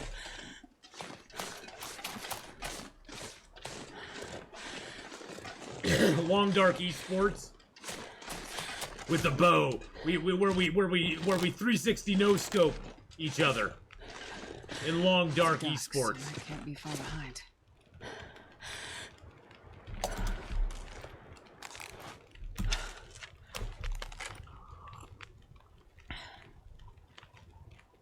Yeah, that's the aw snap in story mode, yep.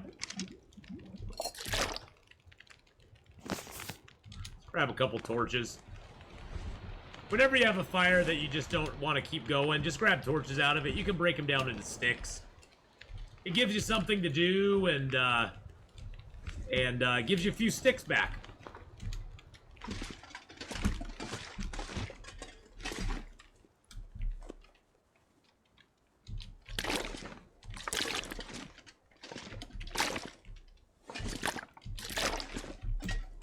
We'll just leave ourselves a 9-pack here.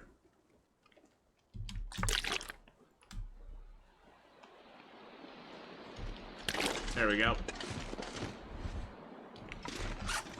Alright, let's break down a few torches.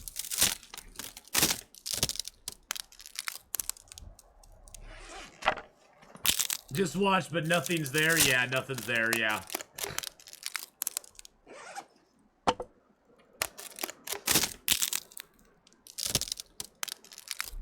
But also, why? You set up a base for exploring, for after exploring time. If so, what's favorite spot? You know, I don't really base up in one specific location. I make a lot of what I call mini bases. Like, I make zone bases where, like, you know, if I'm in Mystery Lake, Camp Office obviously is a great place to put a base, put some supplies and stuff. I make more stashes. Let's say I make stashes instead of bases. I stash things at Mystery Lake Camp Office and at the Trapper's Cabin. I stash things at the Carter Hydro Dam. In Pleasant Valley, I'll stash things at the Crossroads, as well as the farmhouse, as well as the Abandoned Preppers Cache. In Timberwolf Mountain, obviously you stash things at the Mountaineers Hut, because that's the best place. In, say, Desolation Point, I'll stash things at both the Lighthouse, the Riken, as well as the Hibernia Processing Center. In Coastal Highway, I usually stash things at the Fishing Village as well as the garage. In Milton, I make a stash at the Grey Mother's house, a stash at the farmhouse, and a stash up at the trailer right before Hush River Valley. In Forlorn Muskeg, there's not really a lot of places to stash things. Usually I stash a few things at the Forge. And then I usually use a few, put a few things at the train wreck, because it's a good centralized location. Broken Railroad, I'm not even going to talk about, because I don't like Broken Railroad. But if you were there, the maintenance yard and, of course, the hunting lodge is good. Desolation Point, I don't really go there much. Or not Desolation Point, Bleak Inlet, I don't go there much. But the two places I stash things there usually are all in the lower section. Usually the cave right near the trailer. That's they're near the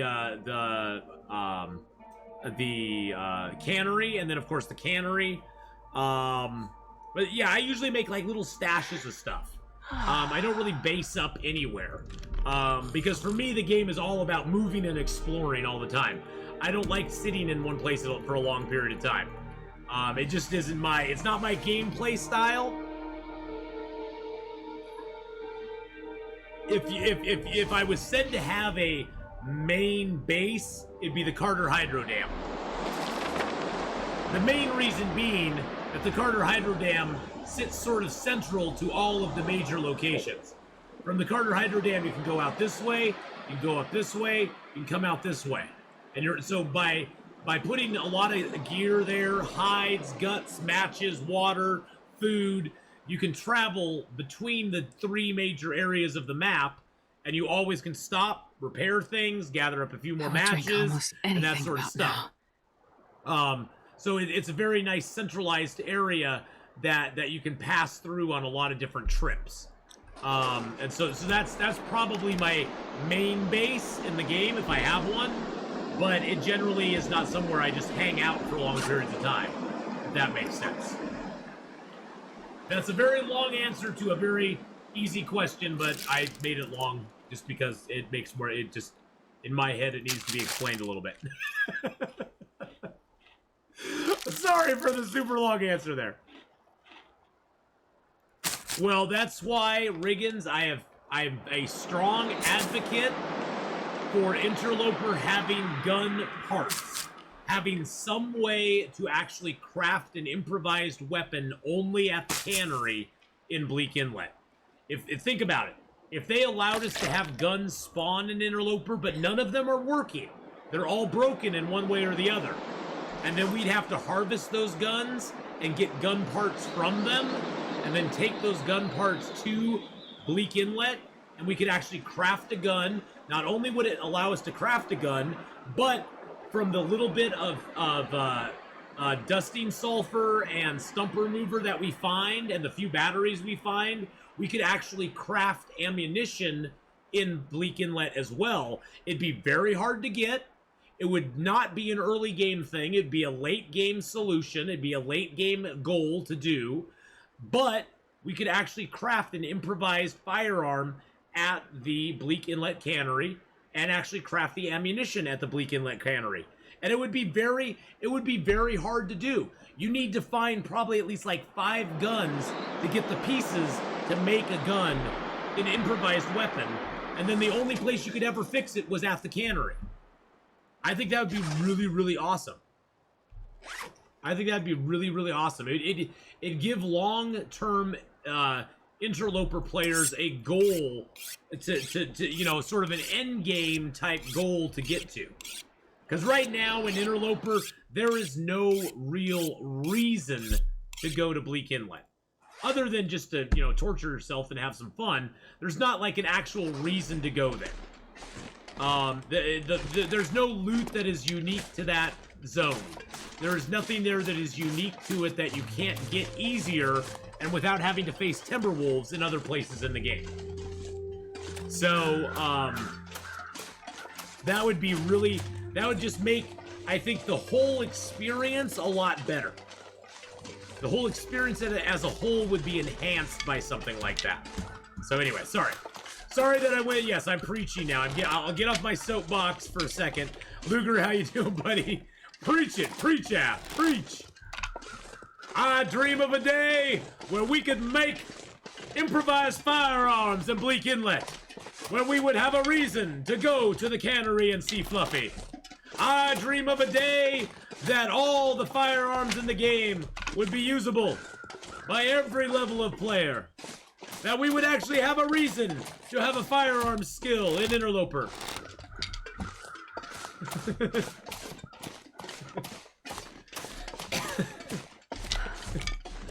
Anyway, now I'm sure somebody will clip that and make a whole thing out of it, but yeah.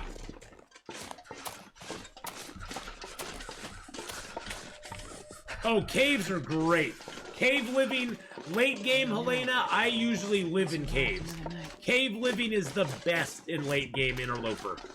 It is the best. Why am I going this way? I don't know why I'm going this direction. There's nothing here but heartache and pain for me over here in the city. And a wolf. There's a wolf right there. And we got him. And we nailed him. Nailed it!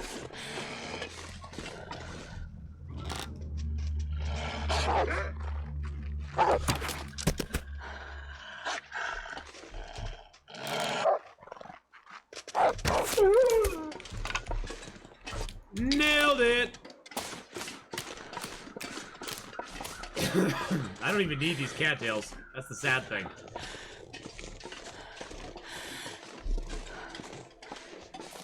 Have the gun or bow route. Well, we have played around with the Gunloper, which has been really fun. Where you basically set up an Interloper custom game, and all you do is turn on rifles and revolvers. And that's all you do. You turn on rifles and revolvers, and you get no cleaning kits. You get a few rifles and revolvers. Not all of them are in good shape, but you do get a few. And that's all you have to do. That's all you have to work with. And you can make ammo. You can do all that stuff. Mr. Wolfie, bring me back my arrow. Make it the cutest arrow that I've ever seen. Oh, there's sticks. It's so cold. This is... Oh, shush your muskies. We're fine. Zoom meeting for work. What? All right, have a good one. Have a good one, Kimsey. Have a great rest of your day. Okay, where... I hate when you're tracking an animal and then the paw prints just disappear. The blood just disappears.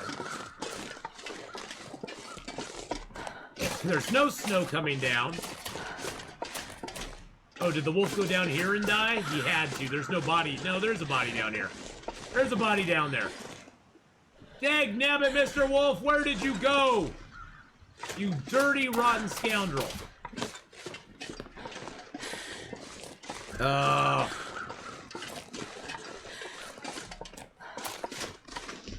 Personally, I always choose the bow over the gun. Even when I have the option of a gun, I would rather have a bow. Even with the option of the gun, I think the bow is far superior a weapon. I feel more accurate with the bow. I like the silence of the bow. I like that you can reuse the ammunition from the bow. Even if your ammunition breaks, as long as you have birch and maple, you can recraft your ammunition and keep going. There's a lot of things I like about the bow, way more than I like about guns. The guns are a very quick solution, but they have their downsides to them. So if I have a choice between bows and guns, I always go with bow. And I encourage anybody who plays Stalker to ditch the gun as quickly as they can. Make a bow and arrows, make that travel to the forge. Make a test forge run. You want to get a forge run under your belt. You want to get several forge runs under your belt before you try Interloper. Learn the routes to the forge, especially the one in Forlorn Mustang. Learn the routes. Yeah, bows never jam also. That's true. Hi, Unicorn Queen, welcome back. So yeah, definitely always make a forge run. Switch over to a bow as quick as you can, and start using the bow on animals. Learn how to shoot moose and bears, because the bow is not as easy as the rifle is to use. There's a lot of drop. There's a lot of figuring out your angles. There's a lot of things to sort of know with the bow that you don't have to know with the gun. The gun is just a simple point and shoot type weapon. The bow, to get the long shots on animals, you have to start elevating it quite a bit. You have to know those angles that the bow is. You have to know how that arrow's going to drop. And so there is a lot more. There's a lot more skill involved in it beyond just the level of skill that your bow skill is at. And honestly, with good bow technique, I'm gonna call it technique because it's more of a technique with the bow. With good bow technique, you can take down bears and moose in one hit, even on bow level skill 1 or 2. You don't have to have bow skill 5 to be able to take them down.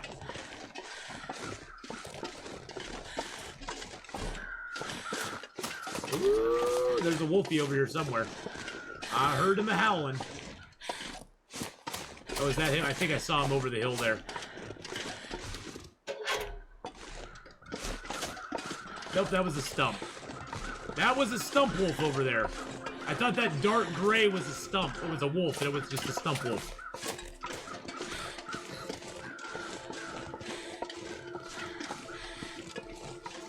Well, and you'll notice some with the guns. There is some drop with the guns. There's not as much as there is with the bow. So getting a long shot with the gun is really cool.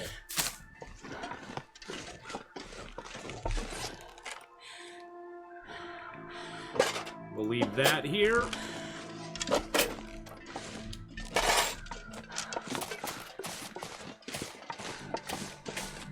Oh, there's the wolf. He's way up on the hill. Hello, Mr. Wolfie. There's a little bit. It's not that much. It's not that much, honestly. The bow drop is so negligible, you'll probably never notice it. Unless you're firing at a target way far away from you. You'll never notice it. There's very little bow drop at all. Or ammunition, or yeah. There's very little ammo drop at all on the gun. Very little ammo drop. Unless you're just firing from an insanely long distance. Then you'll notice a little bit. But yeah, close-up shots, anything within 100 yards or so, you're gonna be totally fine. You won't. It'll be so negligible that you'll not even notice it. All right. So we got our 2 bear hides here. We got bear hide 1 and 2. We got guts aplenty. We got cured guts there. Moose hides at 84%. Takes 10 days, which means we have approximately, what, 2 more days to go? About 2 days to go? Something like that. I'm trying to do math and I really suck at it. About 2 more days to go before it's dry. So we got to make up this bearskin coat. But we'll be doing that next time. Next time, boys and girls.